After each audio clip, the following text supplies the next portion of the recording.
നമസ്കാരം. സഹ raise ബസിൻ്റെ online സെഷനിലേക്ക് എല്ലാവർക്കും സ്വാഗതം. മക്കളെ, നമ്മൾ ഇന്ന് കേരളത്തിലെ ഏറ്റവും പ്രധാനപ്പെട്ട ആർട്ട് ഫോംസിനെ കുറിച്ച് പഠിക്കാൻ പോവാണ്.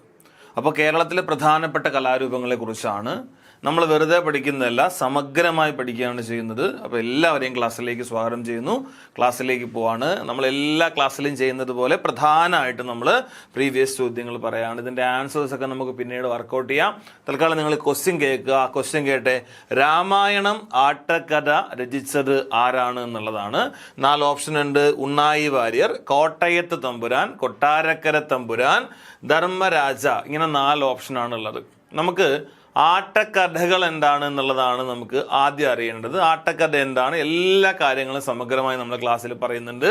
അപ്പോൾ ഇത് വളരെ പ്രധാനപ്പെട്ട മേഖലയാണ്. നമ്മൾ ഇന്ന് ഈ ക്ലാസ്സിൽ പഠിക്കാൻ പോകുന്ന കഥകളിയെക്കുറിച്ചാണ്. കഥകളിയെക്കുറിച്ച് എല്ലാവർക്കും നമുക്കറിയാം, കേരളത്തിൻ്റെ അഭിമാനമാണ്. ഇന്ത്യയിൽ ഏത് കലാരൂപം ഉണ്ടെങ്കിൽ പോലും കഥകളി വേഷം കെട്ടി മുമ്പ് കൊണ്ട് നിർത്തി കഴിഞ്ഞാൽ അത് കഴിഞ്ഞിട്ടേ ഉള്ളൂ വേറെ ആരും. നമുക്കത് അങ്ങനെ പറയാൻ പറ്റുന്ന ഒന്നാണ്. അപ്പോൾ ഈ കഥകളിയെക്കുറിച്ച് നമ്മൾ സമഗ്രമായിട്ട് പഠിക്കാൻ പോവാണ് കേട്ടോ. അപ്പം ഞാനിവിടെ ആദ്യം കുറച്ച് കാര്യങ്ങൾ പറയാൻ പോവാണേ. നമുക്ക് വളരെ ഇമ്പോർട്ടൻ്റ് ആയിട്ടുള്ള കാര്യമാണ്. അതിൽ ആദ്യം അറിയേണ്ടത്, ഈ കഥകളി എന്ന് പറയുമ്പോൾ കഥകളിയുടെ മുൻഗാമി ആരെന്നൊരു ചോദ്യം ഉണ്ടാവും. കഥകളിയുടെ മുൻഗാമി ആരെന്ന് ചോദിച്ചാൽ അത് രാമനാട്ടാണ്. രാമനാട്ടത്തിന് മുൻപുണ്ടായത് കൃഷ്ണനാട്ടാണ്. അപ്പോൾ ഈ കൃഷ്ണനാട്ടം കാരണമാണ് രാമനാട്ടം ഉണ്ടായത്. രാമനാട്ടത്തിൽ നിന്ന് മാറ്റങ്ങൾ ഉണ്ടായതാണ് കഥകളി. ഇങ്ങനെയാണ് സാധാരണ പറയപ്പെടുന്നത്. ഇത് ഞാൻ ആകെ ആകെ 10 സെക്കൻഡ് എടുത്തുകൊണ്ട് ഞാനിത് പെട്ടെന്ന് പറഞ്ഞു കഴിഞ്ഞെങ്കിലും ഇത് വർഷങ്ങളുടെ ഒരു കഥയാണ്, നൂറ്റാണ്ടുകളുടെ കഥയാണ്. അതുകൊണ്ട് തന്നെ നിങ്ങൾ ഈ കഥകളിയുടെ ഒരു സമഗ്രമായ ചരിത്രം അറിഞ്ഞു വേണം ഇത് പഠിക്കാനുള്ളത് എന്നുള്ളതാണ്. അതിൽ ആദ്യം അറിയേണ്ടത് കൃഷ്ണനാട്ടത്തിനെ കുറിച്ചാണ്. കൃഷ്ണനാട്ടം എന്താണെന്ന് ചോദിച്ചാൽ നിങ്ങൾക്കറിയാം, ജയദേവൻ എന്ന് പറയുന്ന കവികൾ, ജയദേവർ, ജയദേവൻ അങ്ങനെയുള്ള പേരുകളിലെല്ലാം, ജയദേവ തുടങ്ങിയിട്ടുള്ള പേരുകളിൽ അറിയപ്പെടുന്ന ഈ കവിയാണ് ഗീതാഗോവിന്ദം എഴുതിയിട്ടുള്ളത്. ആ ഗീതാഗോവിന്ദം എഴുതിയതിൽ നിന്ന് ഇൻസ്പിറേഷൻ കൊണ്ട് മാനവേദൻ എന്ന കോഴിക്കോട് സാമൂതിരി, മാനവേദൻ എന്നാണ് സാമൂതിരിയുടെ പേര്, അദ്ദേഹം എഴുതിയ ഒരു കൃതിയാണ് കൃഷ്ണനാട്ടം. കൃഷ്ണനാട്ടത്തിൽ നമുക്കത് പഠിക്കാം കേട്ടോ. ആ കൃഷ്ണനാട്ടം എഴുതിയെന്നല്ല, കൃഷ്ണഗീതി എഴുതി. ആ കൃഷ്ണഗീതിയെ പിന്നീട് നമ്മളൊരു കലാരൂപമാക്കി മാറ്റുമ്പോൾ അതിനെ വിളിച്ച പേരെന്താണെന്ന് ചോദിച്ചാൽ അതിനെ വിളിച്ചതാണ് കൃഷ്ണനാട്ടം എന്ന് വിളിച്ചത്. ഞാനിവിടെ പറഞ്ഞത്, ജയദേവന്റെ ഗീതാഗോവിന്ദത്തിൽ ഇൻസ്പിറേഷൻ ഉണ്ടായിട്ട് മാനവേദൻ കൃഷ്ണഗീതി രചിച്ചു. അത് സംസ്കൃതത്തിലാണ്. അതിൽ നിന്ന് അതിനൊരു കലാരൂപമാക്കി മാറ്റിയതാണ് നമ്മൾ ഇന്ന് കാണുന്ന നമ്മൾ കൃഷ്ണനാട്ടം എന്നുള്ള പേരിൽ കാണുന്നത്. ആ കൃഷ്ണനാട്ടത്തിനെ നിങ്ങളറിയുക, ഈ കൃഷ്ണനാട്ടം ഉണ്ടാകുന്നത് കോഴിക്കോടാണല്ലോ. അതായത് ഈ കോഴിക്കോടുമായിട്ട് ബന്ധപ്പെട്ട് കൃഷ്ണനാട്ടം കംപ്ലീറ്റ് ഒരു 6 മാസക്കാലം അവിടെയുള്ള കംപ്ലീറ്റ് ആയിട്ടുള്ള പ്രധാനപ്പെട്ട ക്ഷേത്രങ്ങളിലും അമ്പലവാസി ഇല്ലങ്ങൾ എന്ന് പറഞ്ഞാൽ, അമ്പലവാസി ഇല്ലങ്ങൾ അന്നത്തെ അവിടുത്തെ പ്രബലരായിട്ടുള്ള സവർണ വിഭാഗത്തിൽപ്പെടുന്ന ചില ഇല്ലങ്ങൾ, അതായത് അവിടുത്തെ പ്രധാനപ്പെട്ട രാജകുടുംബാംഗങ്ങൾ, അതുപോലെ തന്നെ അവിടെ പ്രധാനപ്പെട്ട ബ്രാഹ്മണ വിഭാഗത്തിൽപ്പെടുന്ന ആളുകൾ, ഇങ്ങനെയുള്ളവരുടെ ഇല്ലങ്ങളിലും എന്ത് ചെയ്യാറുണ്ട്, സംഘമായിട്ട് ഇവർ ചെന്ന് അവതരിപ്പിച്ചിട്ട് ഇവർ തിരികെ വരും. അപ്പോൾ ഈ കഥകൾ അറിഞ്ഞ തെക്കൻ തിരുവിതാംകൂർ, അതായത് നമ്മളിന്ന് പഴയ കാലത്ത് വേണാടെന്നൊക്കെ അറിയപ്പെടുന്ന ഭാഗത്ത് ഇളയിടത്ത് സ്വരൂപം എന്ന് പറയുന്ന കൊട്ടാരക്കര തമ്പുരാൻ, അതായത് ഇളയിടത്ത് സ്വരൂപം എന്ന് പറഞ്ഞ കൊട്ടാരക്കരയാണ്. ആ കൊട്ടാരക്കരയുടെ രാജാവ് കൊട്ടാരക്കര തമ്പുരാനുണ്ട്. അപ്പോൾ ഇദ്ദേഹത്തിന് അതിയായൊരു ആഗ്രഹം ഉണ്ടായി, ഇതെങ്ങനെയെങ്കിലും എന്ത് ചെയ്യണം, ഒന്ന് ഈ പറയുന്നതിനെ ഒന്ന് കാണണമെന്ന് പറഞ്ഞാൽ എന്താ, ഈ പറഞ്ഞ കൃഷ്ണനാട്ടം ഒന്ന് കാണണം. അങ്ങനെ കോഴിക്കോട് സാമൂതിരിക്ക് ഇവിടെ നിന്ന് കൊട്ടാരക്കര തമ്പുരാൻ ഒരു ഓലയെന്ന് പറഞ്ഞ സന്ദേശം അയച്ചു. അതിൽ പറയുന്നത് എന്താണ്, അടുത്ത കൃഷ്ണനാട്ടത്തിൻ്റെ ഒരു കാലമാകുമ്പോൾ, അതായത് സീസൺ ആകുമ്പോൾ ഒരു സംഘത്തിനെ ഇങ്ങോട്ട് അയക്കുക. ഇതാണ് അദ്ദേഹത്തിൻ്റെ ആവശ്യം. ഈ ആവശ്യം അവിടുത്തെ കോഴിക്കോട് സാമൂതിരി നിരാകരിച്ചു എന്ന് മാത്രമല്ല, തിരിച്ചൊരു ഓല തിരിച്ചു കൊടുത്തു വിട്ടു. കൃഷ്ണനാട്ടം കണ്ട് മനസ്സിലാക്കാൻ സാധിക്കുന്നവർ അവിടെ ഉണ്ടാകുന്ന കാലത്ത് അയക്കാം, ഇങ്ങനെയാണ് പറഞ്ഞത്. അപ്പോൾ പരിഹസിച്ചു എന്നുള്ളതാണ് ഇവിടെ പറയപ്പെടുന്നത്. ഇതിൻ്റെ ഭാഗമായിട്ട് പിൽക്കാലത്ത് കൊട്ടാരക്കര തമ്പുരാൻ ചിട്ടപ്പെടുത്തി എടുത്ത കലാരൂപത്തിൻ്റെ പേരാണ് രാമനാട്ടം. ഈ രാമനാട്ടത്തിൽ, കൃഷ്ണനാട്ടത്തിൽ കൃഷ്ണൻ്റെ ജീവിതകഥ പറയുകയാണെങ്കിൽ രാമനാട്ടത്തിൽ രാമൻ്റെ ജീവിതകഥയാണ് പറയുന്നത്. അത് മാത്രമല്ല, രാമനാട്ടത്തിനെ കുറിച്ചും നമ്മൾ ക്ലാസ്സിൽ പഠിക്കും. അപ്പോൾ രാമനാട്ടവും എങ്ങനെ ഉണ്ടായി എന്നുള്ള കാര്യങ്ങൾ, ഏതൊക്കെ കലാരൂപങ്ങളാണ് അവിടെ ഉണ്ടായിരുന്ന ആ കലാരൂപങ്ങളെല്ലാം കൂട്ടിച്ചേർത്തുകൊണ്ടാണ് എന്ത് ചെയ്തത്, ഈ പറയുന്ന അനുസരിച്ച് നമ്മൾ ഈ രാമനാട്ടം ചുറ്റപ്പെടുത്തിയത്. രാമനാട്ടം അതിങ്ങനെ പോകെ പോകെ പോകെ മാറ്റങ്ങൾ ഉണ്ടായാണ് അതെന്തായി മാറിയത്, കഥകളിയായിട്ട് മാറിയത്.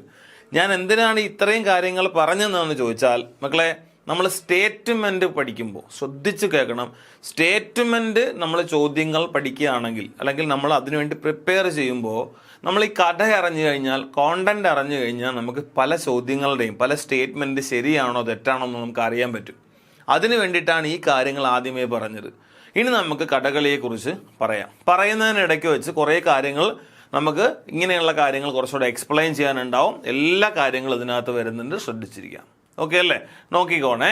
അപ്പം നമ്മൾ കഥകളിയെ നമ്മൾ നോൺ ആസ് എന്ന് പറഞ്ഞിട്ട് കൊടുക്കുകയാണ്. അതായത് കഥകളിയെ നമ്മൾ വിളിക്കുന്നത് എങ്ങനെയെന്നുള്ളതാണ് നമ്മൾ ഇതിനകത്ത് പറയപ്പെടുന്നത്. ഓക്കെ ആണല്ലോ? അപ്പോൾ എല്ലാവരും നോക്ക്. Kathakali non as the king of arts. The king of arts നോക്കുക. കിങ് ഓഫ് ആർട്സ് കഴിഞ്ഞ the play of Kings. The play of Kings. അടുത്തത് കംപ്ലീറ്റ് ഡാൻസ്. എന്നിട്ട് ബ്രാക്കറ്റ് കൊടുക്കുന്നുണ്ട് സമഗ്ര നൃത്തം. സമഗ്ര നൃത്തം. അടുത്തത് എക്സാൽറ്റഡ് ഡ്രാമാറ്റിക് ഡാൻസ് ഫോം. അത് കഴിഞ്ഞ് total theatre, the dance drama എന്നാണ്. മക്കളെ ഈ കാണുന്നതെല്ലാം കഥകളിയുടെ വിശേഷണങ്ങളാണ്. കഥകളിയുടെ വിശേഷണങ്ങളാണ് ഇവിടെ നമ്മൾ കാണുന്നത്. വിശേഷണങ്ങൾ ഇപ്പോഴേ പറയാണ്. ഈ വിശേഷണങ്ങൾ നമുക്ക് ഒന്നും കൂടെ ഒന്ന് സ്ട്രെസ് ചെയ്ത് പഠിക്കാനുണ്ട്. നോക്കാമല്ലോ. ദ കിങ് ഓഫ് ആർട്സ് എന്ന് പറഞ്ഞാൽ നോക്ക്, ഇതിനെ വിളിക്കുന്നത് കലകളുടെ രാജാവ് എന്നാണ്. ഞാൻ വീണ്ടും റിപ്പീറ്റ് ചെയ്യാണ്, കലകളുടെ രാജാവ്. അടുത്ത് നോക്കുക. ദ പ്ലേ ഓഫ് കിങ്സ് എന്ന് പറഞ്ഞാൽ തിരിച്ചു പറയാണ് രാജാക്കന്മാരുടെ കല. അപ്പോൾ നമ്മൾ രണ്ടെണ്ണം പഠിച്ചാൽ, ഒരെണ്ണം പഠിച്ചാൽ മതി, രണ്ടും അങ്ങോട്ടും ഇങ്ങോട്ടും വെച്ചാൽ മതി. ഒന്ന് കലകളുടെ രാജാവ്, തിരിച്ചു പറഞ്ഞോ രാജാക്കന്മാരുടെ കല. ഇത്രയേ ഉള്ളൂ. ഓക്കെ. അടുത്ത് നോക്കിയേ, ദ കംപ്ലീറ്റ് ഡാൻസ് എന്നാണ് പറയുന്നത്. The complete dance. മക്കളെ കംപ്ലീറ്റ് ഡാൻസ് എന്ന് പറയാനുള്ള കാര്യം എന്താണെന്ന് ചോദിച്ചാൽ മലയാളത്തിൽ കൊടുത്തിട്ടുണ്ട്. അതായത് സമഗ്ര നൃത്തം എന്നുള്ളതാണ് ഇതിനകത്ത് പറയപ്പെടുന്നത്. എന്താണെന്ന് ചോദിച്ചാൽ നിങ്ങളൊന്ന് ആലോചിച്ച് നോക്കുക. ഇതിനകത്ത് നൃത്തമുണ്ടോ എന്ന് ചോദിച്ചാൽ നൃത്തമുണ്ട്. നാട്യമുണ്ടോ എന്ന് ചോദിച്ചാൽ നാട്യമുണ്ട്. ഇതിനകത്ത് ഡാൻസ് എന്ന് നമ്മൾ പറയുമ്പോൾ നിങ്ങൾ മനസ്സിലാക്കുക, ഇതിനകത്ത് ഉപയോഗിക്കാത്ത ഭാവങ്ങളില്ല, ഇതിനകത്ത് ഉപയോഗിക്കാത്ത കാര്യങ്ങളൊന്നും ഇതിനകത്ത് വരുന്നില്ല. കാരണം അത്രയ്ക്കും സമഗ്രമായിട്ട് ഡീറ്റെയിൽഡ് ആയിട്ട് പറയപ്പെടുന്ന നൃത്തമാണ് ഇതായി കൊടുത്തിരിക്കുന്നത്.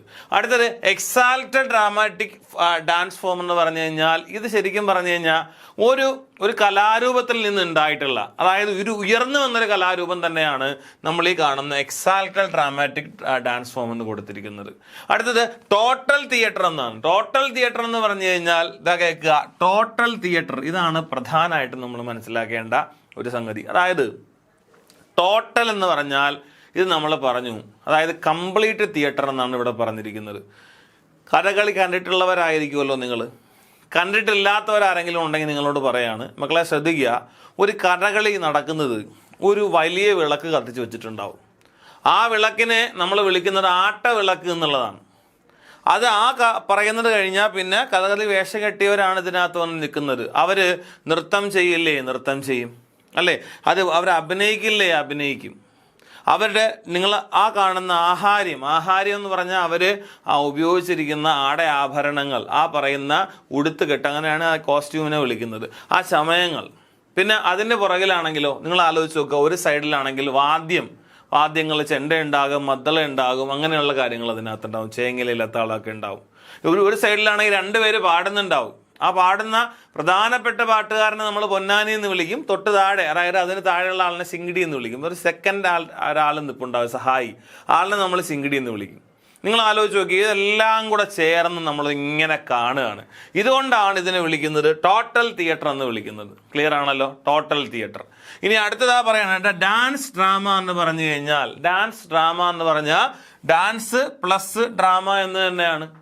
ഡാൻസ് ഉണ്ടോ എന്ന് ചോദിച്ചാൽ ഡാൻസ് ഉണ്ട്, ഡ്രാമ ഉണ്ടോ എന്ന് ചോദിച്ചാൽ ഡ്രാമയുണ്ട്, നൃത്ത നാടകമുണ്ട്, അപ്പോൾ നൃത്തമുണ്ട്, നാടകമുണ്ട്, നാട്യമുണ്ട്. നൃത്തവും നാട്യവും ഉള്ളത് കൊണ്ടാണ് ഈ പറയുന്നത്. അപ്പോൾ നമുക്ക് ഈ പറയുന്നത് എല്ലാം ഇതിൻ്റെ എന്താണ് വിശേഷണങ്ങളാണ്.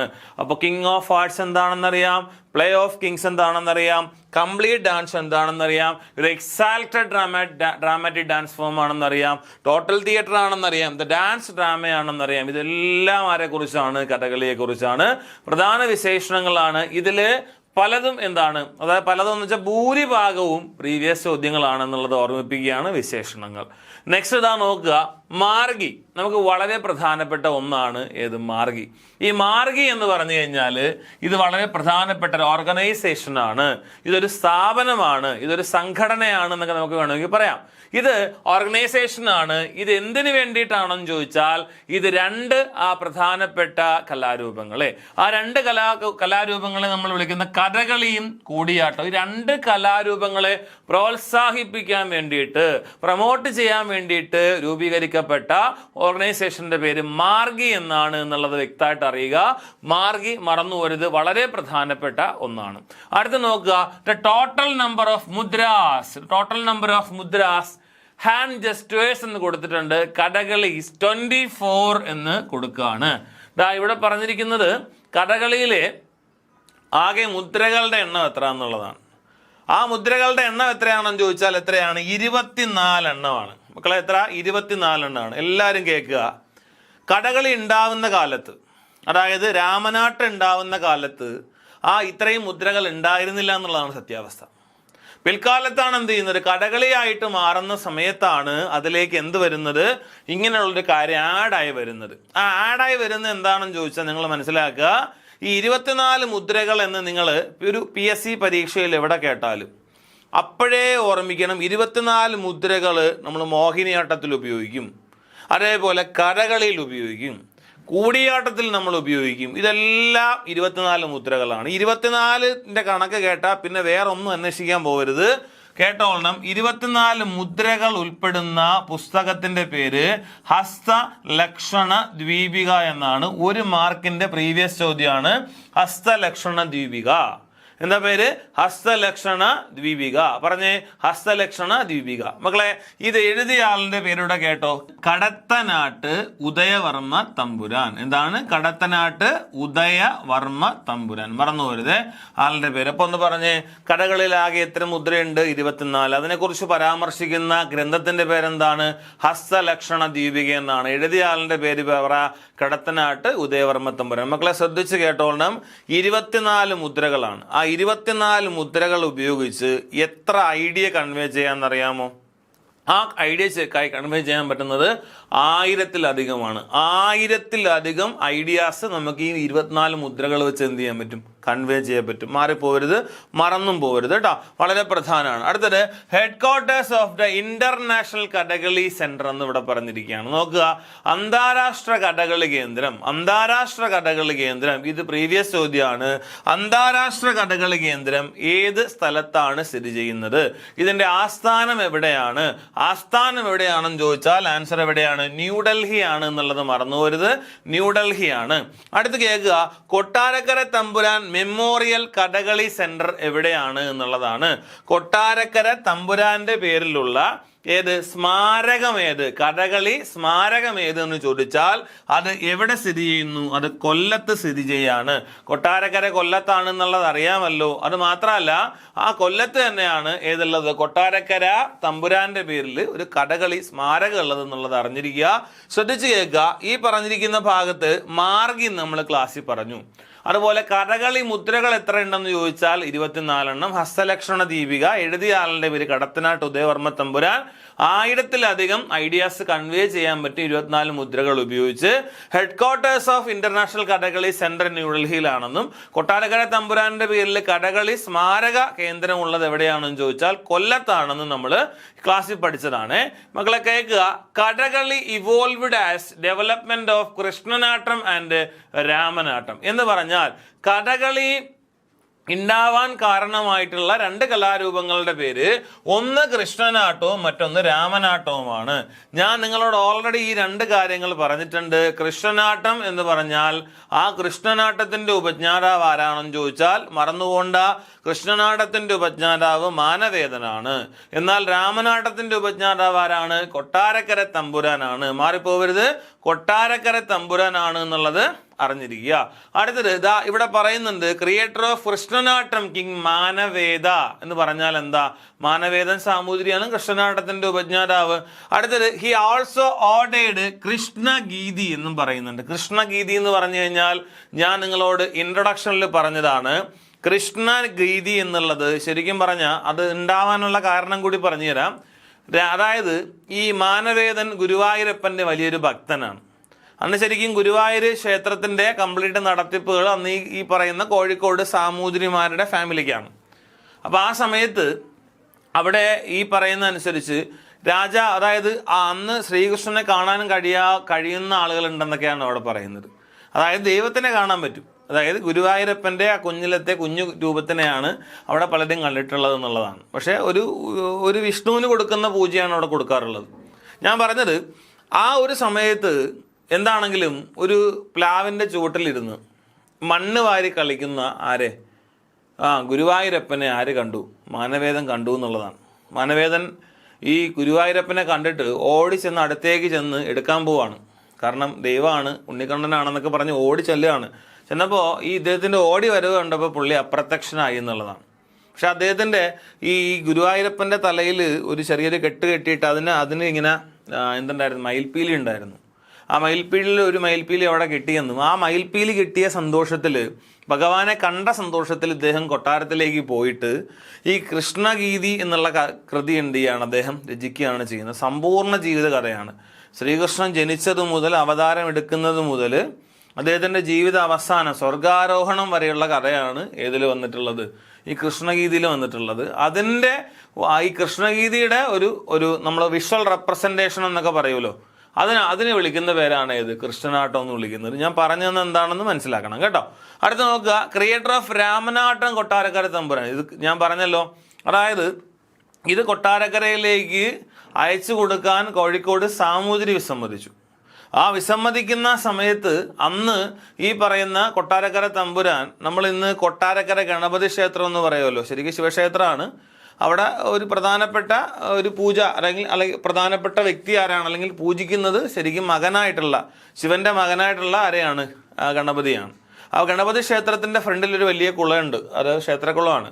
ആ ക്ഷേത്രക്കുളത്തിന്റെ ഭാഗമായിട്ട് ഇദ്ദേഹം ചെന്ന് വിഷമത്തോടിരിക്കുന്ന സമയത്ത് ആ ക്ഷേത്രത്തിന്റെ ഭാഗമായിട്ട് 8 സ്ഥലങ്ങളിൽ നിന്ന് എന്ത് ചെയ്യുന്നു? അതായത് ആ ക്ഷേത്രത്തിൽ നിന്ന് 8 രൂപങ്ങൾ ഉയർന്നു വന്നതായിട്ട് അദ്ദേഹത്തിന് തോന്നുകയാണ്. ആ തോന്നുന്നതിൻ്റെ ഭാഗമായിട്ടാണ് പിൽക്കാലത്ത് ഇദ്ദേഹം ഈ രാമനാട്ടം എന്നൊരു കലാരൂപം ഉണ്ടാക്കുന്നത്. ആ രാമനാട്ടത്തിലുള്ള കഥകളുടെയും അതുപോലെ തന്നെ അവതരിപ്പിക്കുന്നതിൻ്റെ ഭാഗമായിട്ട് 8 എന്ന നമ്പറിന് വളരെ പ്രാധാന്യം ഉണ്ടാവുകയൊക്കെ ചെയ്തു എന്നാണ് പറയപ്പെടുന്നത്. എന്താണെങ്കിലും ശരി, ഈ കൊട്ടാരക്കര തമ്പുരാൻ കാരണമാണ് രാമനാട്ടം ഉണ്ടാവുന്നത്, പിൽക്കാലത്ത് അത് കഥകളിയായിട്ട് മാറുന്നതും എന്നുള്ളത് ഇവിടെ നമുക്ക് വ്യക്തമാണ്. അടുത്തത് ഓതർ ഓഫ് രാമായണം ആട്ടക്കര കൊട്ടാരക്കര തമ്പുരാൻ എന്നാണ്. ഈ ആട്ടക്കര എന്താണെന്ന് ഇവിടെ നമുക്ക് പറയാം. ഈ രാമായണം ആട്ടക്കര, ഞാൻ ഇവിടെ ആട്ടക്കര ആദ്യം എന്താണെന്ന് പറയാം, അത് കഴിഞ്ഞിട്ട് നമുക്ക് അടുത്തേക്ക് കേൾക്കാം. ആട്ടക്കര എന്താണെന്ന് ചോദിച്ചാൽ നിങ്ങൾ കേൾക്കുക, കഥകളി നമ്മളൊരു താളിയോലയിലോ അല്ലെങ്കിൽ നമ്മളൊരു ബുക്കിലോ എഴുതി വെക്കുകയാണെന്ന് വിചാരിച്ചോ. കഥകളി ആ എഴുതി വെക്കുന്നതിനെ വിളിക്കുന്ന പേരാണ് ഏത്? ആട്ടക്കര. അതായത് നമുക്കിങ്ങനെ പറയാൻ പറ്റും, കഥകളിയുടെ സാഹിത്യ രൂപമാണ് ആട്ടക്കര. കഥകളിയുടെ സാഹിത്യ രൂപമാണ് ആട്ടക്കര എന്നുണ്ടെങ്കിൽ നിങ്ങളൊന്ന് ആലോചിച്ച് നോക്കിയാൽ, അപ്പോൾ ഇത് സാഹിത്യ രൂപമാണ് ആട്ടക്കഥ എന്നുള്ള ഒറ്റ വാക്കുകൊണ്ട് നമ്മൾ ഇവിടെ പറയാണ് ചെയ്തത്. സാഹിത്യ രൂപം, ഗദ്യരൂപമാണ്. അപ്പോൾ ഈ രാമായണം ആട്ടക്കഥ എന്ന് പറഞ്ഞു കഴിഞ്ഞാൽ അത് കൊട്ടാരക്കര തമ്പുരാൻ ആദ്യമായി രചിച്ച ആട്ടക്കഥയുടെ പേരാണ് ഏത്? രാമായണം ആട്ടക്കര. നിങ്ങൾക്ക് മനസ്സിലായ രാമായണ ആട്ടക്കഥയാണ് ഈ നമ്മൾ രാമനാട്ടം എന്ന് പറയുന്ന ഈ ആദ്യകാല രൂപത്തിൽ ആദ്യമായി അവതരിപ്പിച്ചത്. ഇതിൻ്റെ പേര് നമ്മൾ വിളിക്കുന്നത് എന്താണെന്ന് ചോദിച്ചാൽ അറിയാമല്ലോ, രാമായണ ആട്ടക്കഥയാണ്. അപ്പോൾ രാമായണ ആട്ടക്കഥ എങ്ങനെ ഉണ്ടായി എന്നുള്ളത് നമുക്ക് മനസ്സിലായിട്ടുണ്ടല്ലോ, മറന്നുകൊണ്ടാ. ഇനി അടുത്തത് ക്രിയേറ്റർ ഓഫ് കഥകളി എന്നറിയപ്പെടുന്നത് കോട്ടയത്ത് തമ്പുരാനാണ്. ക്രിയേറ്റർ ഓഫ് കഥകളി, കഥകളിയുടെ ഉപജ്ഞാതാവ് എന്നറിയപ്പെടുന്നത് കോട്ടയത്ത് തമ്പുരാനാണ്. ഒന്നുകൂടെ പറയാണ്, ശ്രദ്ധിച്ചു കേട്ടോ. കഥകളി ഉണ്ടാവാൻ കാരണമായ 2 കലാരൂപങ്ങളുടെ പേര് കൃഷ്ണനാട്ടോ രാമനാട്ടോ ആണ്. ഇനി അടുത്തത് കൃഷ്ണനാട്ടത്തിന്റെ ഉപജ്ഞാതാവ് ആരാണ്? മാനവേദനാണ്. മാനവേദൻ ആരാണ്? കോഴിക്കോട് സാമൂതിരിയാണ്.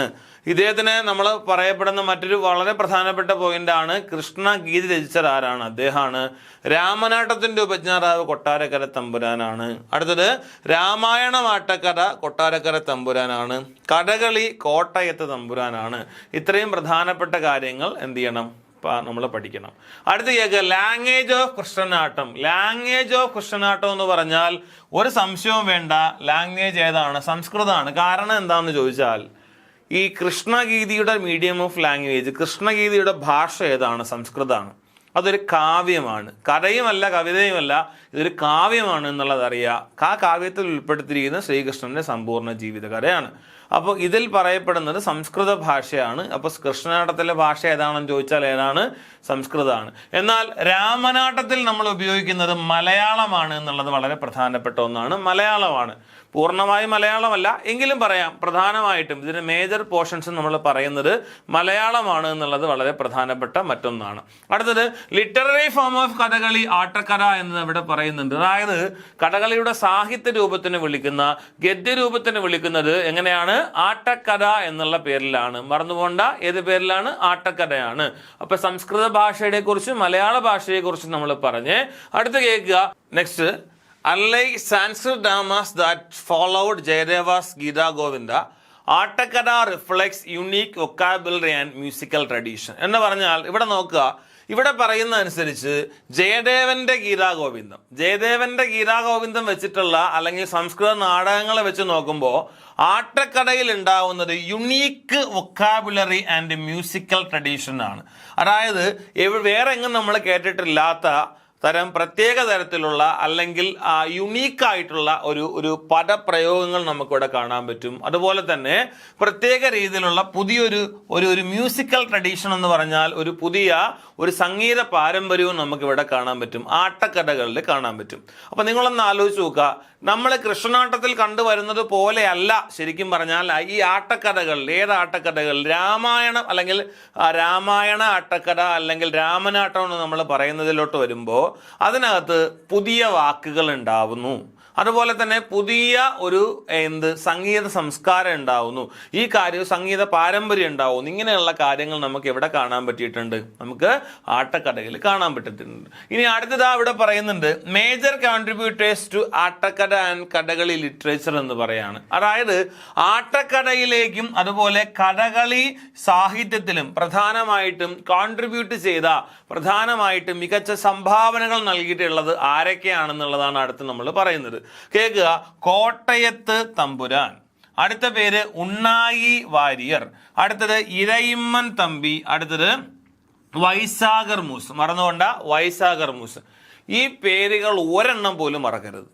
ഇനി നിങ്ങൾ ഈ പേരുകൾ കേൾക്കുമ്പോഴേ 2 കാര്യങ്ങളാണ് ഓർമ്മിക്കേണ്ടത്. 1 ആട്ടക്കഥ, 2 കഥകളി സാഹിത്യം. ഓക്കെ ആണല്ലോ, കഥകളി സാഹിത്യം. ഈ ആട്ടക്കഥ തന്നെയാണ് കഥകളി സാഹിത്യം. ഞാൻ പറഞ്ഞത് കഥകളി സാഹിത്യം എന്ന് പറഞ്ഞു കഴിഞ്ഞാൽ എനിക്കിപ്പോ ഭീമൻ, അതായത് നമ്മളിപ്പോൾ മഹാഭാരത കഥയിലുള്ള ഭീമൻ, ആ ഭീമനെ കേന്ദ്ര കഥാപാത്രമാക്കി നമുക്കറിയാം 2-ാം ഊഴം എം ഡി സാർ എന്ത് ചെയ്തിട്ടുണ്ട്? 2-ാം ഊഴം നല്ല കാര്യമായിട്ട് നാടകമായിട്ട് എഴുതിയിട്ടുണ്ട്, തിരക്കഥയായിട്ട് എഴുതിയിട്ടുണ്ട്. ഇനി ഈ പറയും പോലെ നമുക്ക് ഒരു കഥകളിയായിട്ട് കാണണം 2-ാം ഊഴം എന്ന് വിചാരിക്കുക. ഞാൻ എന്ത് ചെയ്യാണ്? ഈ ഭീമനെ കേന്ദ്ര കഥാപാത്രമാക്കിയിട്ട് ഇത് എഴുതുകയാണ്, സാഹിത്യ രൂപത്തിലേക്ക് എഴുതുകയാണ്. എഴുതി വെച്ച് കഴിഞ്ഞാൽ നമുക്ക് പറഞ്ഞുകൂടെ ഇത് ഭീമന്റെ 2-ാം ഊഴാണ് എന്ന് പറഞ്ഞാൽ ഇതിൽ മെയിൻ ക്യാരക്ടർ ആരായിരിക്കും? ഭീമനായിരിക്കും. അപ്പൊ ഞാൻ എഴുതി വെച്ചിട്ടുണ്ടെങ്കിൽ നിങ്ങൾ ആലോചിച്ച്, ഇത് കഥകളി സാഹിത്യമായില്ലേ? ഇതിനെയാണ് ഇവിടെ കഥകളി സാഹിത്യം എന്ന് ഉദ്ദേശിക്കുന്നത്. മാറിപ്പോകരുത്, അതിന് വേണ്ടിയിട്ട് എക്സാമ്പിൾ പറഞ്ഞു എന്നേ ഉള്ളൂ. അപ്പോൾ ഈ വ്യക്തികളുടെ പേര് നമുക്ക് ഒന്നുകൂടെ പറഞ്ഞു നോക്കാം. മക്കളെ, കോട്ടയത്ത് എന്ന് പറഞ്ഞു കഴിഞ്ഞാൽ കോട്ടയത്ത് തമ്പുരാനാണ്. അടുത്ത ഉണ്ണായി വാര്യരാണ്, പറഞ്ഞോ, ഉണ്ണായി വാര്യരാണ്. അടുത്ത ഇരയിമ്മൻ തമ്പിയാണ്. വൈശാഖർ മൂസാണ്, വൈശാഖർ മൂസ്. ഇത്രയും പേരുകൾ കേട്ട് കഴിഞ്ഞാൽ മറന്നു പോരുത്, ഇതെല്ലാം ആട്ടക്കഥയും കഥകളി ലിറ്ററേച്ചറുമായിട്ട് ബന്ധപ്പെട്ട പ്രമുഖരാണ്. അപ്പോൾ പറഞ്ഞു, കോട്ടയത്ത് തമ്പുരാൻ, ഉണ്ണായി വാര്യർ, ഇരയിമ്മൻ തമ്പി, വൈശാഖർ മൂസ് തുടങ്ങിയിട്ടുള്ള ആളുകളെല്ലാം ഈ പറയുന്നതനുസരിച്ചാണ്. അപ്പോൾ ഒന്ന് പറഞ്ഞ്, കൃഷ്ണനാട്ടത്തിലെ ഭാഷ ഏതാണ്? സംസ്കൃതം. രാമനാട്ടത്തില് മലയാളം. അടുത്തത് ലിറ്റററി ഫോം ഓഫ് കഥകളി, കഥകളിയിലെ ഗദ്യരൂപം സാഹിത്യരൂപം ഏതാണ്? ആട്ടക്കഥയാണ്. ഇനി അടുത്ത് സംസ്കൃത ഡ്രാമയുമായിട്ട് ബന്ധപ്പെട്ട് നമ്മൾ പറയുമ്പോൾ ജയദേവന്റെ ഗീതാഗോവിന്ദത്തിനകത്തില്ലാത്ത യുണീക്ക് വൊക്കാബുലറി മ്യൂസിക്കൽ ട്രഡീഷൻ എവിടെയുണ്ട്? ആട്ടക്കഥയിൽ നമുക്ക് പ്രതിഫലിക്കുന്നുണ്ട്, കാണാൻ സാധിക്കുന്നുണ്ട്. മേജർ കോൺട്രിബ്യൂട്ടേഴ്സ്, അതായത് കോൺട്രിബ്യൂട്ടേഴ്സ് മികച്ച സംഭാവന നൽകിയിട്ടുള്ള, പ്രധാന സംഭാവന നൽകിയിട്ടുള്ളത് കൊട്ടാരക്കഥ, അതുപോലെ ആട്ടക്കഥയും കഥകളിയുമാണ് എന്നുള്ളത് എടുത്തു പറയാണ്. ആരൊക്കെയാണെന്ന് അറിഞ്ഞു. അടുത്തത്, Kathakali originated around 17th century. അതായത് 17ാം നൂറ്റാണ്ടിലാണ് കഥകളി ഉണ്ടായത് എന്നുള്ളതാണ് നമ്മൾ പറയപ്പെടുന്നത്. അപ്പോൾ അതിനു മുമ്പ് എപ്പോഴൊക്കെയോ ഇതിനു മുമ്പുള്ള പ്രധാനപ്പെട്ട കലാരൂപങ്ങളെല്ലാം ഉണ്ട്. മക്കളെ ഒരു കാര്യം പറയാൻ വിട്ടുപോയതല്ല, വേറൊന്നുമല്ല, ഈ കഥകളിയൊക്കെ ഉണ്ടാകുന്നതിന് എത്രയോ കൊല്ലം മുമ്പ്, എത്രയോ നൂറ്റാണ്ടുകൾക്ക് മുമ്പുള്ളതാണ് ഏത്? കൂടിയാട്ടം. പറയാൻ പ്രധാനപ്പെട്ടൊരു കാര്യമാണ്. അത് ഒരു കാരണവശാലും മറന്നും പോകരുത്. മനസ്സിലായല്ലോ? ശരിക്കും നമ്മൾ ആർട്സ് ആൻഡ് ക്ലാസ്സിൽ ആദ്യം പഠിക്കേണ്ട കൂടിയാട്ടമാണ്. കാരണം അത്രയ്ക്ക് ഇമ്പോർട്ടൻ്റ് ആയിട്ടാണ് കൂടിയാട്ടം ആ സമയത്തുള്ളത്.